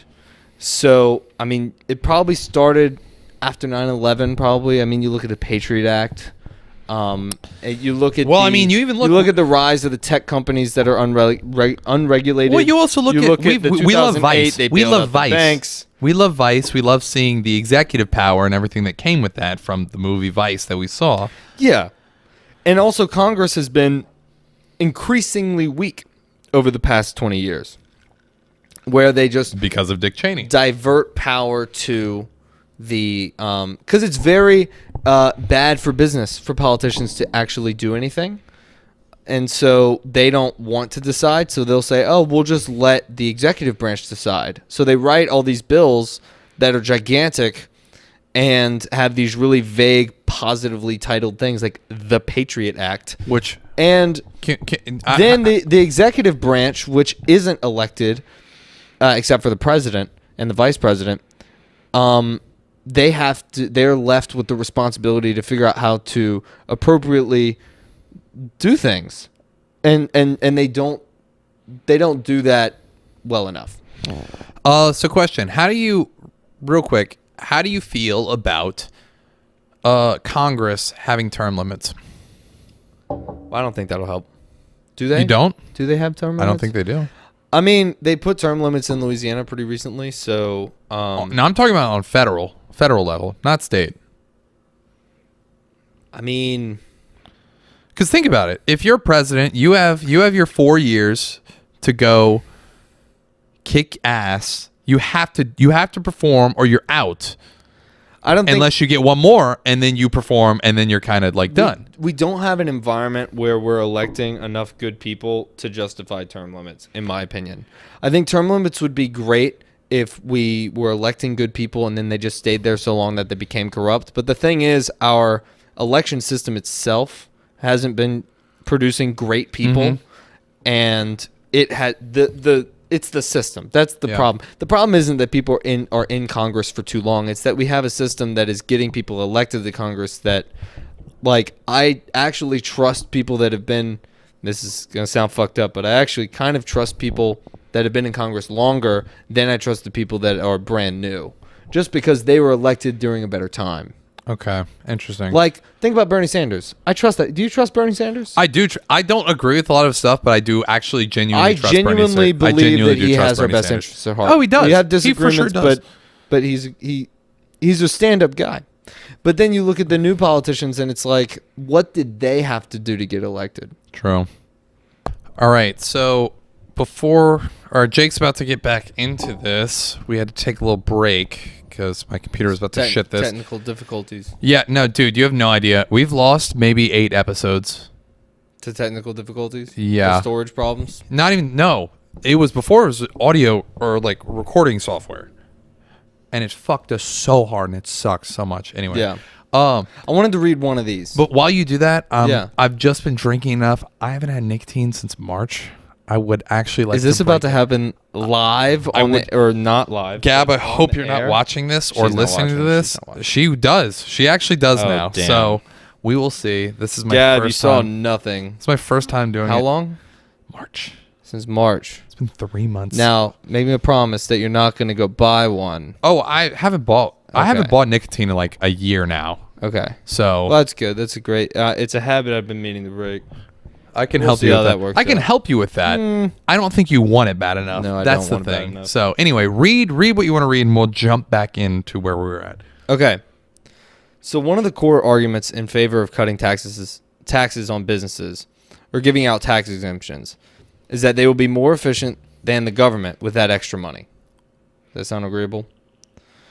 And with that extra money, the businesses will increase wages, jobs, and in the long term, it will increase tax revenues for the government, which can be used for schools, roads, and healthcare. I'm such a douchebag. See what I'm saying? Yeah. That's it. Are you absorbing? Yeah, I absorb that. If this was true, why is Louisiana not ranked higher among states? Because we've been doing that for years. We've been doing cutting taxes. And I know exactly what you're talking about, and I saw a graph or like a chart comparing it, and my friend Greg, shouts out Greg, he might be on here one day. Maybe the internet will get to meet him. He's pretty low key. He showed that it was just like it was breaking down. There was this big plant that was supposed to go to Gonzales, and it lost out to Texas. Like it was probably like a $2-3 billion like place. I mean, that's a big investment here, especially not as much in Texas, but that's still genuinely big. And they broke it down, and it was just like they still went with Texas, even though it was higher. It was something that it was no. It was something, because it was something like we were giving them like an 80% cut. Like it was something stupid. It's ridiculous. It was something absolutely and that's ridiculous. not just for that company. That is across the board. There's a video that anybody who's watching this, if you're interested in Louisiana politics, I think you should go watch. Text it to me and I'll link it below. We'll link it below. Okay. We'll link it below. All right, link it below. But you got to text to me though. Okay, I will. But in case I forget, email it to me. It's called "Why Does Louisiana Stay Poor?" and it's by Together LA or whatever. Shouts out Together LA. Go watch all their stuff. I'm assuming are they a good channel or no? Or are we gonna shit on them later? They have this video. So they have this video. It's really good. It's got almost 1 million views. Okay, so this video popped off and it basically went through how much tax exemptions we're giving away compared to other states, which is probably a fuckload. Through the ITEP program. It is gargantuan. We have the largest tax exemption program in the country. Interesting. Which also, it's not. So there might be a comparison of what is our tax rate comparison to other states, but this isn't a reduction in the tax rate. This is us giving them tax exemptions, which is saying that whatever, if it's 20% corporate tax or whatever it is, that 20% is only applying to 20% of the whole company, whereas in Texas, it's 80% of the whole company. Is this good? Yeah, I was just angling right. No. Okay. But so that's why I wanted to read this statement, because we've been giving these tax exemptions and just having low taxes for businesses. And it's not just businesses. I'm not talking about the French Quarter guys. I'm not talking about people in Louisiana that start companies, entrepreneurs. I'm not talking about them. No, you're talking about massive, when like BASF wants to open another facility or something like that. Massive corporations that aren't even from here. They make money and that money leaves and goes somewhere else. And it benefits their balance sheets and whatever, but income statement. P&L. Income statement, whatever. Balance sheet doesn't deal with income. Continue. Sorry, okay. I'm a finance nerd. But anyways, well, the balance sheet incorporates the income statement. The balance sheet is the last. Well, they're all one, connected. Right? We're not getting into that. Okay, yes, not directly. Continue. Anyways, it hasn't been working. I mean, if that policy worked, then why is Louisiana being ranked?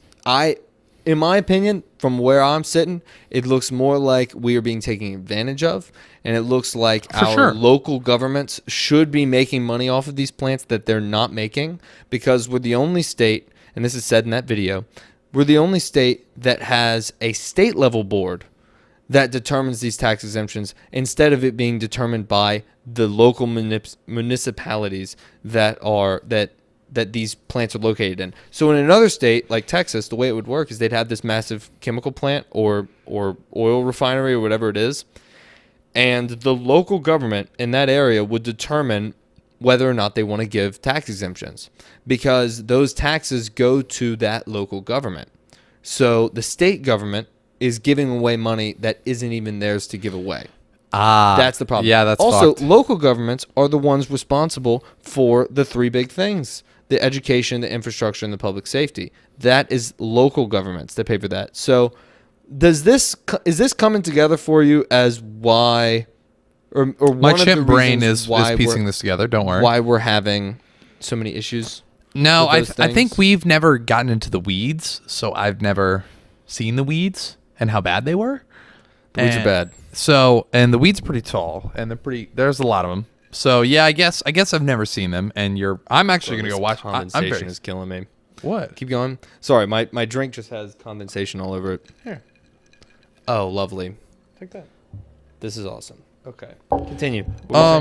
So I mean, you're breaking down. I'm definitely gonna go watch this video. So one thing I want to say with this is, well, the video was okay. Keep going. So I have something to say though. So where are you at with how the do you think we could benefit from a different state tax structure? Like the states that have no income tax, higher property tax, and that structure. I'm not kidding. If we picked another state and copied everything they do, we'd be better off, because we're ranked last. Well, that's true.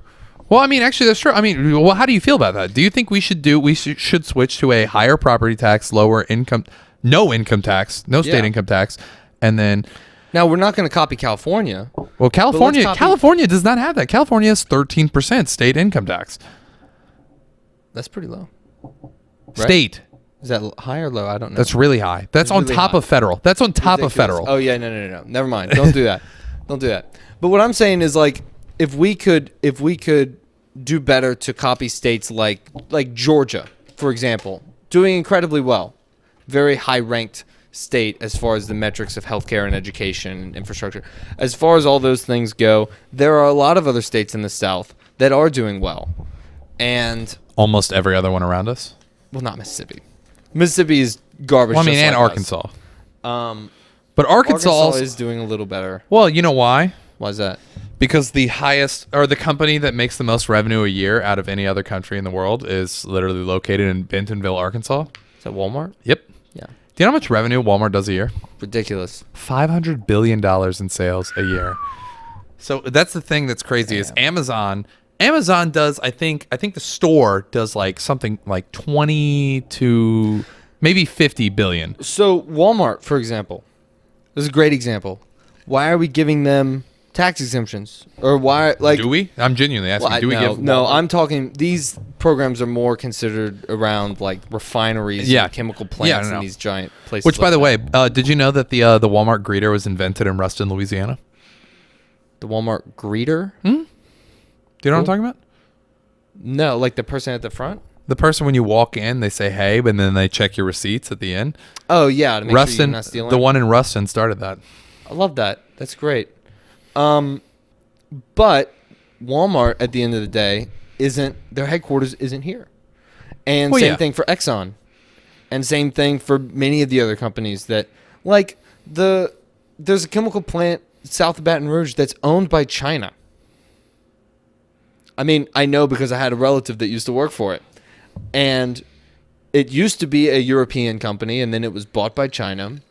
But the fact that we have a Republican policy of be nice to businesses so that they don't leave, or whatever it is, so that we promote the economy, I don't know. I'm just not that big of a fan of Chinese corporations operating within Louisiana and benefiting from our political discourse. Like I think we should be looking at these places in Louisiana, and we should be saying, okay, our schools need to be better, our roads need to be better.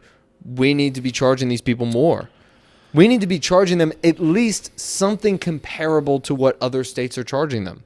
I'll agree with that. Where are they going to go? Like, I'm not saying we need to charge them 500 times more than they're currently paying. I'm just saying we are giving it away for free compared to other states, and we shouldn't be doing that. And that explains why this is such a mismanaged state that's so underfunded. No, I'm starting to agree with you now. I've officially turned the corner. I agree with you on this. From the capitalist that I am, and from the I'm going to be a billionaire mindset that I'm at, I normally and in the past would have said no. But now that I realize, I'm not saying we need to be California. No, definitely not. No. But, definitely not. But I do agree with you in the sense that we can't give it away for free. Like, think about doing business, comparables. Right? Keep it low, but like you don't keep it at the same as other states. Yeah. You don't need. Don't need to. We don't need to be 80% below Texas or some shit like that. That's where we are right now. Texas, Louisiana legislature. Just copy Texas. Just copy Texas. Copy Texas. But so I had another thought I wanted to give to you on that. Because throwing it back to what you just said, I think we are underestimating the leverage we have. Oh yeah, they're way underestimating. Okay, what are they going to do? Leave? Yeah. How much? Do you know how them? Exactly? Especially in now, from how much it cost them to build that plant when they did. $2 billion facility. Where are they going? We're giving it away for free. We're not even negotiating. I think we need leadership that is. I mean, it's the same thing like with Trump saying that he wants companies to come back here, right? What he said during his campaign was, I'm going to be a tough negotiator, and I'm going to tell these companies that if they're going to go make stuff somewhere else, it's going to cost them. They can't just take the jobs away.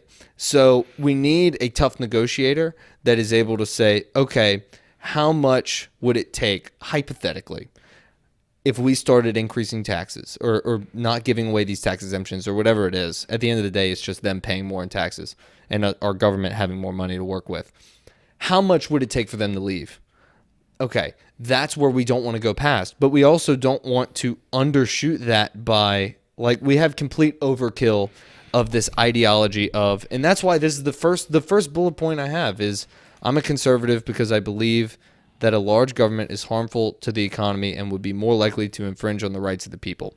And then the next bullet point describes a liberal, but that's why that's the first sentence here, is because that's core to being conservative, is that you want a government that does low taxes, but our state doesn't need that. We are not in a position like Portland or like California or like New York.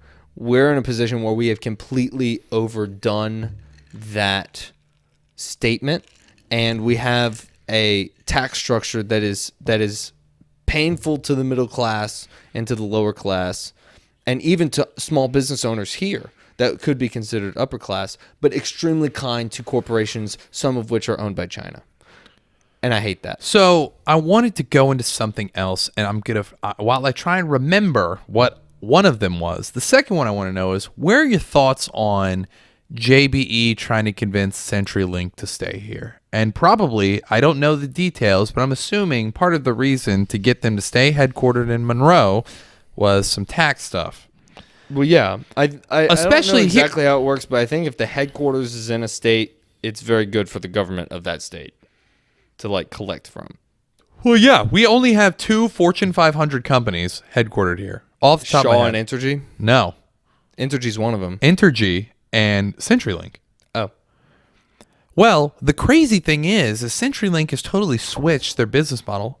All of their no one knows dick about CenturyLink here because they're not here. I don't know how much you've been to the West Coast, if at all. That's where all of CenturyLink's business is Colorado and West. Really? They're all, it was crazy. What did they do? Now they're starting to get into like 5G and like fiber and like stuff like that. And they're a telecom company. Okay. But when they started, they did a lot more older stuff. But like now that stuff is either obsolete or AT&T does it. So obviously AT&T is going to kick their ass. But the stuff that they do that's more innovative is on the West Coast. Like if I went to Vegas and I went to Phoenix and there's CenturyLink billboards fucking everywhere. There's CenturyLink everywhere. And it's crazy that I'm like, and it's mainly because they bought like a company that's like the same size as them that's in the West Coast. So that's where all their presence is, but they're still headquartered in Monroe, Louisiana. Mm-hmm. So what is your thoughts on that? And do you think that we should let that go if they're really wanting to leave, or if like what?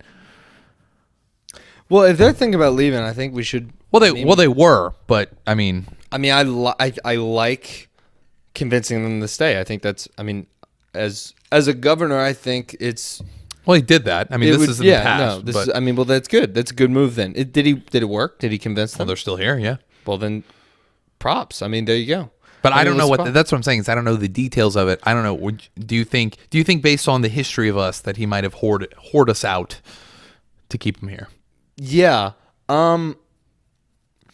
You have to have an infrastructure within your political system of people that can look at cost-benefit analysis.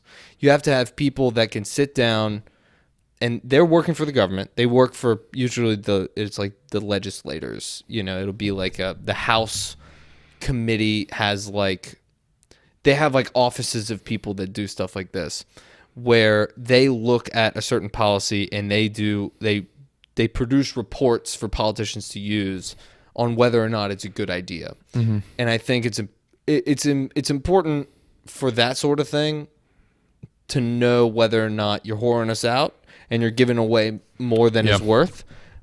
And so you have to have that in place. I don't know the specifics of this situation, but you have to have those people in place that can tell John Bel Edwards or whoever is governor whether or not, how much he can negotiate away. How much can he give away for it to be worth it? How many jobs are they creating? What's their impact on the community, whatever it is? How much what would Monroe look like without CenturyLink, and how much is that worth to us? Is the question. Yeah. So you have to have those people in place, which takes money on its own. Yeah. So I guess the next thing I was gonna say, it was relating to can't remember. It was relating to the tough negotiation and making it worth. Oh yeah. So we spend a fuckload of money on defense. Yes. Every year. Yes. What is your thought on being how COVID-19 affected the world, and especially at the beginning?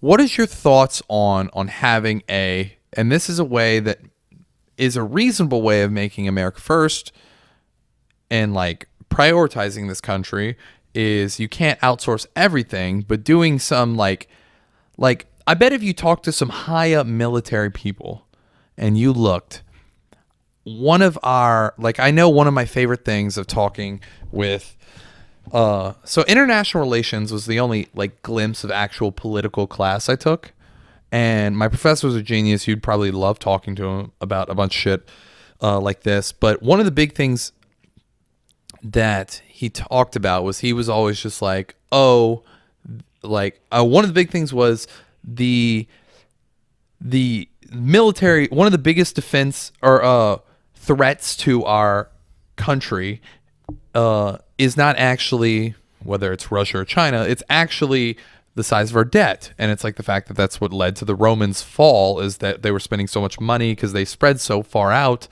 and their hegemony, throwing it back to our supply chain was so affected because we couldn't get shit because every country shut down. Do you believe that we should require a certain amount or a certain percentage, like the same way that we even do like a certain percentage of government contracts need to be done by minorities and women and stuff like that? Do you think a certain amount of certain industries should be manufactured here? Just because, just for defense, from a defense perspective, if we're going to spend that much money on defense and we're going to care that much on defense, so okay, do you really think that we should? Was he saying one of our greatest weaknesses as a country, as far as defense goes, is that many important products for the American people, like antibiotics, is made in China or made somewhere that we don't control? Well, he wasn't talking about that, but he was talking about the fact that whenever the high up military officials look at what is the biggest threat to our country, it's not actually the thing that everyone else, especially the media, portrays it to be. And it's not like it's another country. It's like it'll be something simple as like supply chain, not exploitations. I'm trying to think of what's like a weakness or soft spot, or what's the word I'm looking for? Do you know what I'm talking about?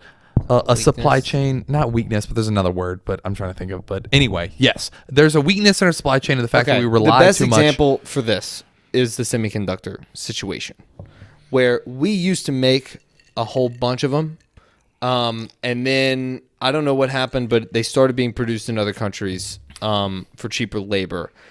Semiconductor factories are very difficult to create. They take decades to build.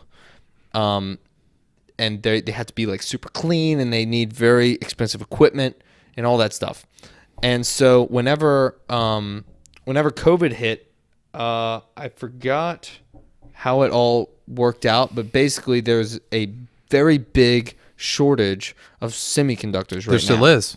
My mother in her car, it took her so long to actually give her car up to go get the recall that she needed because of how many chips are in cars, and because of the supply chain shortages, because they're in other countries, and that now that the world kind of, especially the US, kind of went from being like closed to open like pretty fucking quick, that now that all this demand is here, she just couldn't get fucking semiconductors, and like that's why car prices also are through the roof, is because of the amount of semiconductors and just chips are in cars. And it's a shame that those things went overseas, and that was not something that was a priority for the government. Like, the U.S. government should have sat down and should have been like, well, we need these.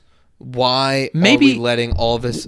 Now, we shouldn't have all of it here. I'm not saying. I'm saying, what are your thoughts on like 25%? I think that's good. Like, what is 25% has to be made here? I agree. I think there should be certain things where we set. I agree. Even like respirators, like that was a big thing at the beginning. We had none of. We need to have a stockpile of this in case anything bad happens. or in case we go to war with the country that makes all of them, like, or whatever hey, it is. First off, here's my biggest beef. We're spending all these money on, or it's like we have so many goddamn nukes. We've got enough nukes. We can blow up the world 80 million times over. We should start putting money to making the defense for when we aren't using those. You know, like maybe instead of spending money on those, we should be like, all right, maybe some people need to breathe and they can't on their own due to disease. Maybe we'll spend some of this money. Yeah, or there should be subsidies for companies that make that stuff so that they can continue to make it here. So that the business model makes sense for them to make it here. And the government should step in for that. But the real problem is, and this kind of explains most of the shortages that we're seeing right now. So something we discussed a lot in my degree, I never mentioned that, industrial engineering. So Jake's a graduate in industrial engineering. I am an industrial engineer now. He is an Imagineer. Yes. No, a lot of Imagineers are industrial engineers, actually. Well, I believe that. Yeah. That are MEs, but they overlap. Anyway, continue. So basically, industrial engineering, one of the big things that we focus on is production methodologies. And one of the most popular one probably across the world is called Lean. And it was developed originally as the Toyota production system. And that's how I know of it from a business perspective. Yes. Toyota. And so it used to be that American car manufacturers were on top. We were big dogs in the world of automotive manufacturing. Toyota had a very different situation. Their supply chains didn't allow them to have the push model or the batch making model that the American companies had. So they had to run a very lean system of not having a lot of waste, not having a lot of inventory. So Toyota. So are you saying this is their way that they penetrated the American market is because they couldn't compete on the same level as that, so they innovated into a new way. They went from being like not a competitor to like striking fear. They into were the literally hearts of the everyone biggest in Detroit. before fucking Tesla took over. They were the largest automotive company in the world. Yeah, probably. But Daimler they still them. create the most cars in the world, or like they still are the largest in the world. Tesla. Well, I'm saying about market cap. That was market but still, cap, okay. but yeah. But anyways, well, this was before we went to Fantasyland. Here's what I'm really trying to get at. Part of Lean is called just-in-time manufacturing, and the way that works is you don't want to have things sitting and not doing anything. You want, like if you're making a car, you want the windows and the wheels to arrive right when you need them. You don't want to have a room dedicated to the wheels and windows that you're going to put on cars and you've got like hundreds in there that you're not using. You want it to arrive just in time for when you need it. And what that does is it creates a pull system rather than a push system. A push system is, okay, we're done with this. Boom. We're done with this. Boom. This is like everything in. This is okay. Do they need it? Okay, send it through. Like, you see what I'm saying? Well, no, the pull system. It starts with. Isn't it like starting with the beginning or the end? Yeah. How and it trickles down. Like the best definition is like a grocery store. A pull system is like you have things on shelves. If a consumer grabs something, that action triggers all the way through the supply chain to the beginning of the process and tells everybody to make something. Yes. Rather than people which just Amazon making Go. Stuff. Is it Amazon Go? Wait, what? Do you know Amazon Go? No. Is that the grocery store that they're trying to do? I think so. Yeah. It's the one where you like pull it off the shelf and it immediately adds to your cart or something. But that's a very new thing. This is something that Walmart is an expert in. This is something This is something that has been popular for decades, and this isn't new information. The just-in-time and the pull system, all that is not. Oh yeah, we talk about just-in-time and managerial accounting. Exactly. Yes, all of this has been cost accounting, as it's called in the big boy leagues. Sorry, all of this I sound like has been incorporated in already. So that's kind of how we got screwed during COVID. Sorry, I'm a fiend again. Is that our supply chains were not ready for a disaster? Because whenever you do just in time, you have a vulnerable system because you don't have excess of anything. So if you have some kind of whiplash effect with demand where you have people go from not needing anything to needing everything all at once, you get screwed. But here's what's brilliant. Toyota developed this system, but because they developed it, they recognized that there were weaknesses and exceptions to the rule. In America, with many corporations, they started implementing lean because it impressed the stockholders. That was what they cared about. Well, because you want to share the acronym? What do you mean? Less employees are needed. Yes. Which is what lean stands for from a business perspective. So yes, of course it makes fucking... But that's not really what it means. I know. Like the way it was developed, it's actually, like, if you look at lean and what it's supposed to be and how it, like, when it's implemented in full, it's beautiful. It's great. It's like a bonsai tree. It's awesome. But with American corporations, they kind of just read the first 2 pages and then just said, okay, fire people, don't have any inventory. Okay, corporate raiders. Now, but that was when by the time lean was kicking in, corporate raiders were taking over. So that was... Now we are lean, and then the stockholders go crazy and the stock price goes through the roof. So that is what screwed us over. So I have something to tie into Toyota. That. Hold on, wait. Let me finish this off. They have a inventory, an excess of semiconductors that they've been using. They had 60%. I'm going full circle to what you said like 5 minutes ago. Doesn't matter. Continue. They have a stock of semiconductors for emergencies like right now. And that's what so Toyota has had incredible survivability during a time where all of their competition has been hurt really bad. And it's because everybody else is using their system, but they're not using it wisely. Yeah. They've just been copying, but they're not. There's got to be. Is there some rap bar about this? Like, you can't copy greatness or something? I don't know. No. The only inverse thing I can relate to is the Steve Jobs quote that I've quoted about 80 million times. It's probably one of my top quoted things on this podcast is the good artist copy, great artist steal. But that is the opposite of what's happening. Well, yeah, our companies in this country are not great artists. They just borrow ideas. So bringing this full circle, the biggest thing that lean and everything else has brought on, and the issue with manufacturing, is that technology is taking so many jobs. Oh yeah. And hold up. Let me. So bringing it back full circle, this is why it goes back to education, and which is why one thing that I disagree with everyone's mainstream talk on this, and you know why, is because in High Point, they instilled this in us. One of the big things at High Point that they teach you is they go, hey, most high schoolers that are about to come to High Point, they're like, people in high school are about to come to a school, and by the time they graduate, they're going to be going into a field that like hasn't been existed yet. Yeah. So they're saying that like the rate of change is so fast that they're like, hey, even though you don't know what you want to do, you're in the process. An industry is starting now that it was just like before didn't exist, but by the time you get out of school will have existed. And that's why that's like High Point. I loved High Point. They're going to get there. High Point is going to be one of the greatest universities.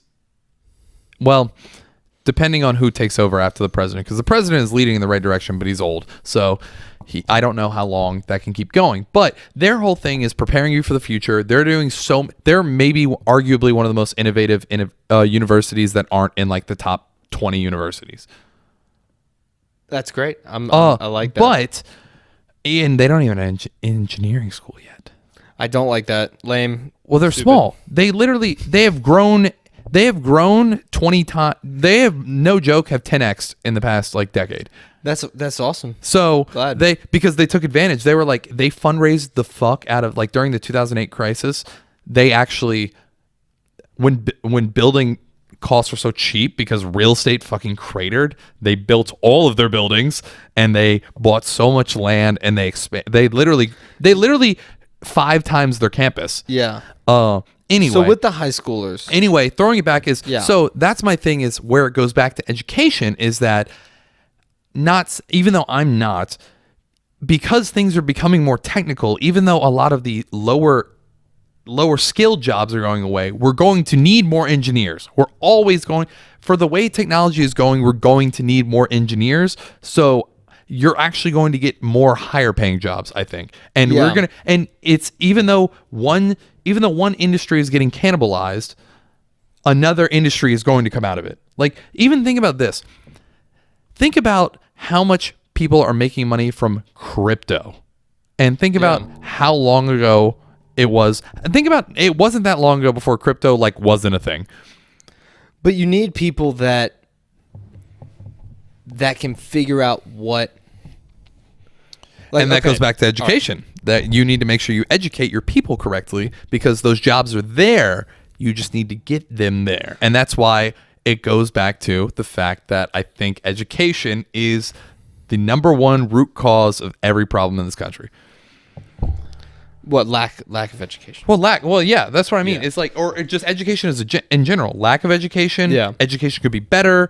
Not enough people are getting the education they need. We're not doing the right thing to get people to realize the value of education.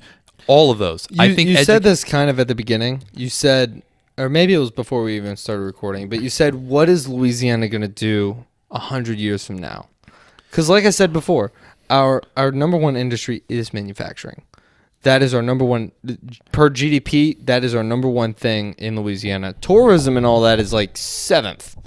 It's just, I know, it's just because dollar for dollar, pound for pound, we are a manufacturing state. We have chemical plants, we have refineries, we have oil and gas. Refineries and oil and gas. Okay, I'm saying separate manufacturing from oil and gas. That's where I'm saying. Well, manufacturing, chemical plants count as manufacturing. That's different. Fertilizer. That's and different. Things like that. If we did more of that, because the thing is, I think we're too reliant on oil and gas. All of those, because oil and gas have automation. I know every single one of those things is. The trend is that they are replacing blue collar labor with machines, and then they just need white collar labor that can manage the machines. Basically, is the trend. Mm-hmm.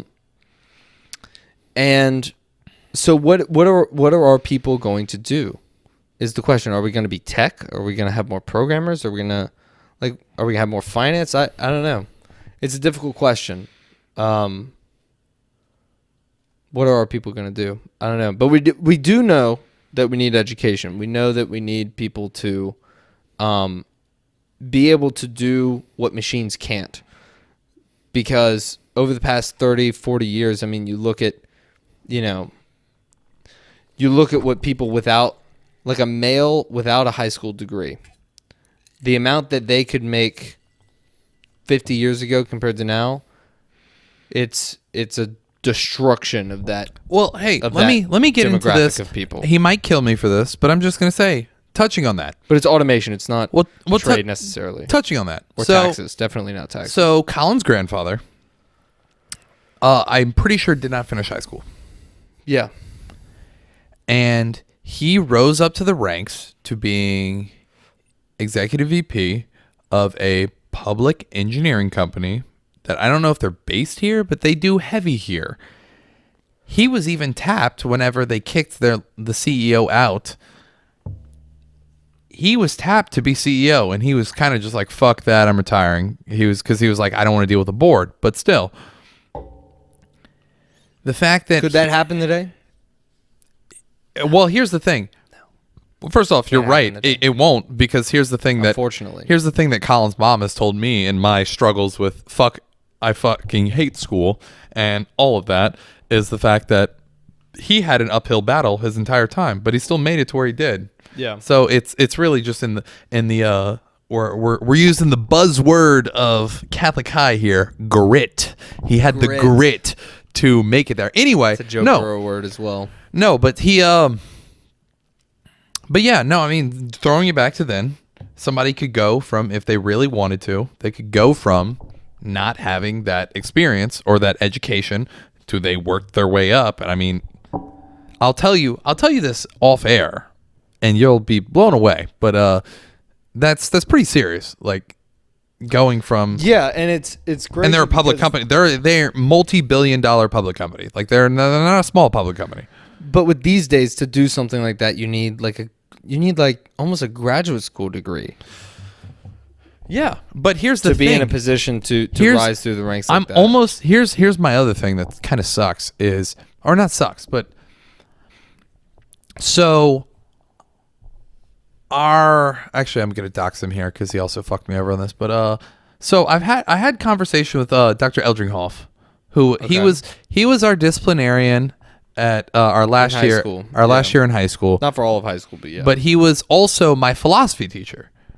And I talked to them a ton because I actually really liked him, but obviously that year he was a disciplinarian, so I couldn't just talk to him like I'd talk to a normal teacher because I was just like, because I can't keep my mouth shut. In case you couldn't tell, the fact that I started a goddamn podcast. Really? Anyway, one of the things he talked about, and I actually really believe in this, is the fact that he's kind of like, he feels like I've even talked to this, and there's a blend in here of just like with my, I've talked to my dad as well, that like he thinks at 16, he thinks high school should kind of end at 16, and from 16 to 20, and this is where I'm blending this both with talking to him and talking to my dad, is that there should either be some form of kind of like Israel or other countries that do like required military service, to where you either do that or it's like you have to do some form of job or apprenticeship. Because the thing, and I got to experience this more than most people. I mean, now as people are going into the real world, but like for me who took a gap year, I got to really experience the world more than other people because for them, they just went from high school to college. It was just school to school. Nothing had changed. Nothing in their life, especially their life cycle. Summer was the same, fall, spring, summer, like that was the same. Me, it was very weird that first year going to August. Every goddamn person I knew started school, and I'm like, I don't have school today. Like that was a weird feeling. It got adjusted to it, and I think that's made me allowed in that growth process we talked to. But I think not enough people get life lessons, and not enough people experience life, and then they also don't know what they want to do. That's the other thing. The fact that people have to pick I this early on. disagree with you on that. Like I forgot where I learned it or who said it, but somebody was talking about college, and they were just saying how much more beneficial it was to somebody that they left high school and they got a job somewhere. They learned a couple things doing that job, and then they went to college, and then it was like they approached college with a different attitude that they wouldn't have had if they had gone straight in. That was extremely beneficial. I'm literally talking about that. I know. I disagree with that. I think as a society, I think that the level where you need to be to do the jobs that we need these days, I think it takes until you're 21 years old to get there. And like college. Wait, what do you mean? What do you mean it takes until you're 21 to get there? Well, like, okay, if we need a computer programmer, right? Think about all the things that they need to know in order to do that. And yeah, there might be some exceptions of people that can do it really well in high school and things like that. But I just think that you need. Can you pass me the ice? A college degree. I'm literally not saying that. For that. I'm not saying that at all. No, I'm not. You know what I'm saying? I'm saying you delay it because I think not enough people know what they want to do. And on top of that, you also, it's kind of like the thing that he says, it's just like, you want to go outside and explore when you're that young. You want to go do all that. Here's what I would be in favor if you have to jump right into school, go from school to school and jump in, and you have to be stuck in a classroom for 8 hours a day, and high school, the whole thing that we talked about was more of emphasizing, even though I hate college, it was taking away some of high school and adding it to college. And giving you more of a gap to experience. It's giving you more of a way to experience the world on your own terms, and then adding it and then taking the deficit of the education and adding it on to, I would almost rather high school be 2 years or 3 years, and then you wait another year, and then college be longer than 4 years, just because college is, because even though they have gen eds and all the other bullshit, you're still going into it in what you want to do. You're not forced to learn it. You're not. No, you get to choose something you want to do. So you get to choose based on what you want to do. In high school, you don't get to choose. That's my point. Is you get to, except for some electives. But okay, here's the solution. Okay, Do you want some as well? I don't think. No, I'm good for right now. But I don't think that you need to go into college right after high school to get tops. I want, like, for tops, I want them to make it. It might be like this already, but I don't think it is. I want them to make it to where you have you have 4 years given to you by the state of Louisiana to go to college, is how I want it. And if you want to take that right out of high school, you can. But if you want to take a year and travel and or do a job or do whatever, then you can do that too. Hold up. That's what I want it to be. Can I give you some insight on this? Sure. They're kind of like that. So, so for those who don't know, I took a year off between high school and college. And then I went to a college in North Carolina before transferring back here to LSU. For a year? Yeah, for a year. High Point? Yeah. I still got tops.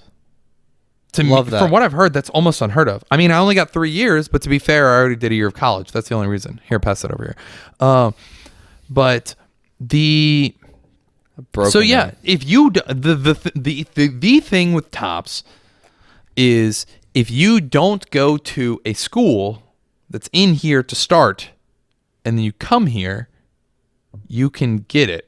Like, that was my whole thing. But what if you? It's not like I dipped here in tops. Instead of going to High Point and you went to LSU, like you. Well, I still get 4 years. I should have still gotten 4 years. The only reason I got 3 years is because I already did. They take off the year because you already did. But because I didn't start, the whole thing was the fact that I didn't start in a year, go somewhere else, come back. I didn't do all that. I didn't go to begin with, and then came back because you actually I don't know if you knew this. You have a year. Well, that's good. You have have a year deferment of tops. Here's the other thing. Did you know that?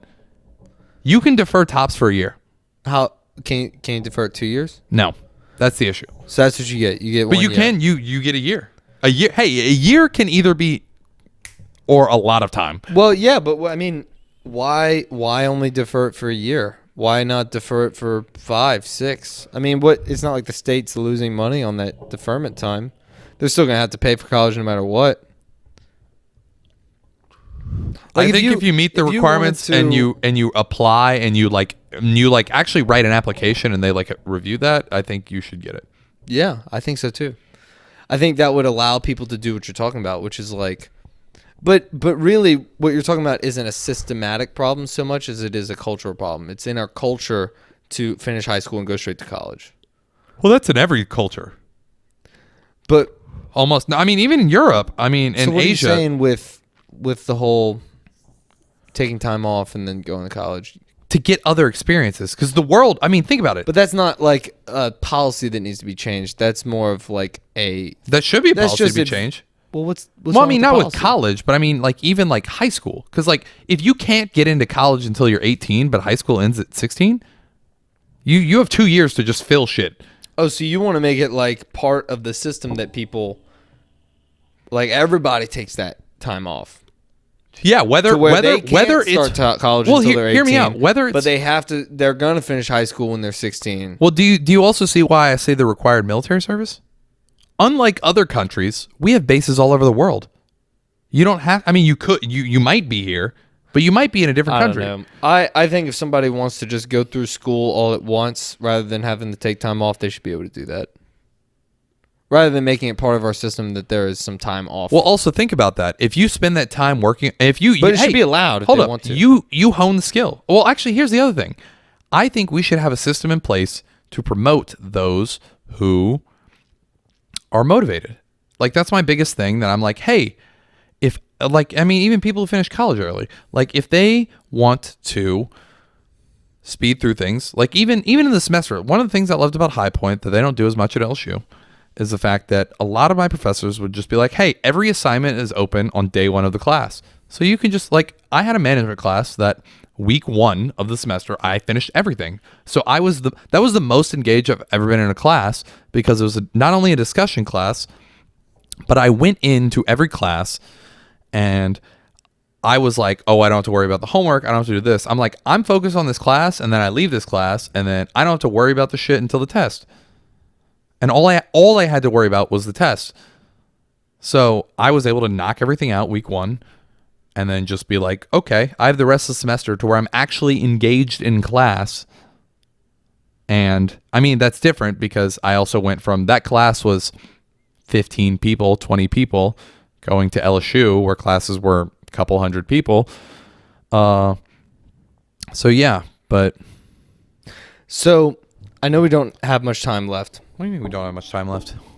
Oh, we can make this thing go? I mean, I'm feeling pretty. I don't know how much I'm going to keep going, whether my brain will work. That's the different thing. To be fair, I guess my brain doesn't. I could do a normally 5-hour podcast. I think I could. Well, I mean, I could too. Well, we could talk forever. That's the difference. You couldn't do a 5-hour podcast with fucking anybody. I could do a long one with you any fucking day. Yeah. Here, I need to. I think it's really funny. I'm not going to lie. Jake and I just went to the beach for 4 or 5 days, and I think we've talked more in this podcast. I guess it's more intense conversation than we did on that trip together. This is why I brought the pineapple willy, so I could. Oh, that's so smart. That's so smart. And then pour the water. No. Use this to pour the water. Oh, I'll get there. Hold on. No. I'm not there yet. I'm not at that stage of the process. I gotta But- put the ice in first. So Well, hold up. Before you even get into I that, wanted to while bring- you're I making wanted to bring up a your drink, specific hold thing. up, hold up. Okay. While you're doing I'm gonna that, let you talk. while you're making your drink, are you having fun? Yeah, This is so fun. I'm having a blast. I'm having so much fun. This is why I love having a podcast. Our normal conversations, but just with an extra little spice People get to listen to it. of microphones. And I feel like for anybody listening to this that knows us, or even if you don't know us, this is like what we would be doing if there were no microphones and cameras. Oh, I know. Exactly what we would be doing. I mean, except we'd add monkey about 80 goddamn million times. And a bunch of, hey, watch this videos. Like, Yeah, we'd probably break out on our phone, which is why I actually appreciate this. And I just want to say this, that you're really a close friend of mine that I really appreciate a lot. And even though I guess it's off, but like one of my favorite things about this right here is that I hate to bring this out, but a lot of times both myself and you, I mean, my phone is literally recording this, but you might be distracted. I might be distracted by our phones. It's just conversation. And that's kind of one of the things that I miss and I only share with a few people is the fact that I don't get to have these conversations with people because there's a lot of times distractions. Jesus Christ, you can tell that I've been drinking. Ain't that so much better of a pour? That's a way better pour. Oh my God, yeah. This is forever the water cup pour. But anyway, yeah. No, I mean, I like the no distractions of the phones. Even because you know what, Yeah. I hated this. You were like, I got an Apple Watch for Christmas, and then like that shit was popping off. Even if you didn't have your phone on you, your Apple Watch was going off. So I really like the fact that as he looks through it. Wait, what? No, I'm serious. Even though that was a joke, I'm gonna be honest. I've really enjoyed this just because the fact that we have had no distractions. Yeah. No, me too. I love it. It's great. So here's something I wanted to bring up. Okay. All right. I'm bringing up the party. We're going there. Which party? The new one. Oh, I thought you meant like a party, like No. that was me downing my drink. No, the PP. I was gonna say the PP. Oh, well, that's not a solid name yet. That's the perfect name. Not only does It's it a good represent name. the state, but it also The Pelican Party is what PP stands for. and it's got alliteration. First off, anything. My biggest thing is when people miss opportunities. Why are we to have dealing with alliteration. donkeys and elephants? I mean, nobody in Louisiana has ever seen. But anyway, one. go. Give me your party. Except for I the fully zoo support this, and Africa. and the more we've become friends, and the more I've grown attached to the state. Even though I would love to move to Miami and party my ass off with everyone else, I would still love to have a place here and come back here all the time. And I do cherish Louisiana in my heart. But anyway, go give the explanation of the Pelican Party for you. All right. So that video I mentioned earlier, the one about the chemical plants and the refineries and all the massive places in Louisiana that they make a lot of money here. The job numbers have continued to go down due to automation, which is something else we talked about. And we continue to give them tax exemptions that are way beyond what we need to be giving them to keep us competitive with other states. Like, we're doing complete overkill, and our state is poor, all that. That video was created by a group that strongly supports the Democrat Party in this state. I think they say on their website or something that they are bipartisan, but I don't know. They seem like a very Democrat institution. And what they're saying is a very Democrat thing of like, oh, we're giving too much to these companies. We need to raise taxes on them, or we need to not give away so many exemptions. Mm-hmm. But what sucks is that we can't even have that conversation in this state because the Democrat Party is so unpopular, because we have you break it into two parts. There's fiscally something and then socially something. Yeah. And a lot of people will say, I'm fiscally conservative and socially liberal. That's what a lot of people say. And then there's, each party, like if you're a strong Republican, you're going to say fiscally conservative, socially conservative. So socially conservative, that's everything, pro-gun, anti-abortion, yada, yada, yada, through the list. Yeah. And then the socially liberal is the opposite. So they would be pro-choice. They would be anti-gun, even though that's not very liberal. That's not a very socially liberal thing to have the government taking away people's guns. But anyways. Especially in the state. But yeah. So those socially liberal policies are extremely unpopular here. And I think for our state, I think those things need to be just accepted. Like you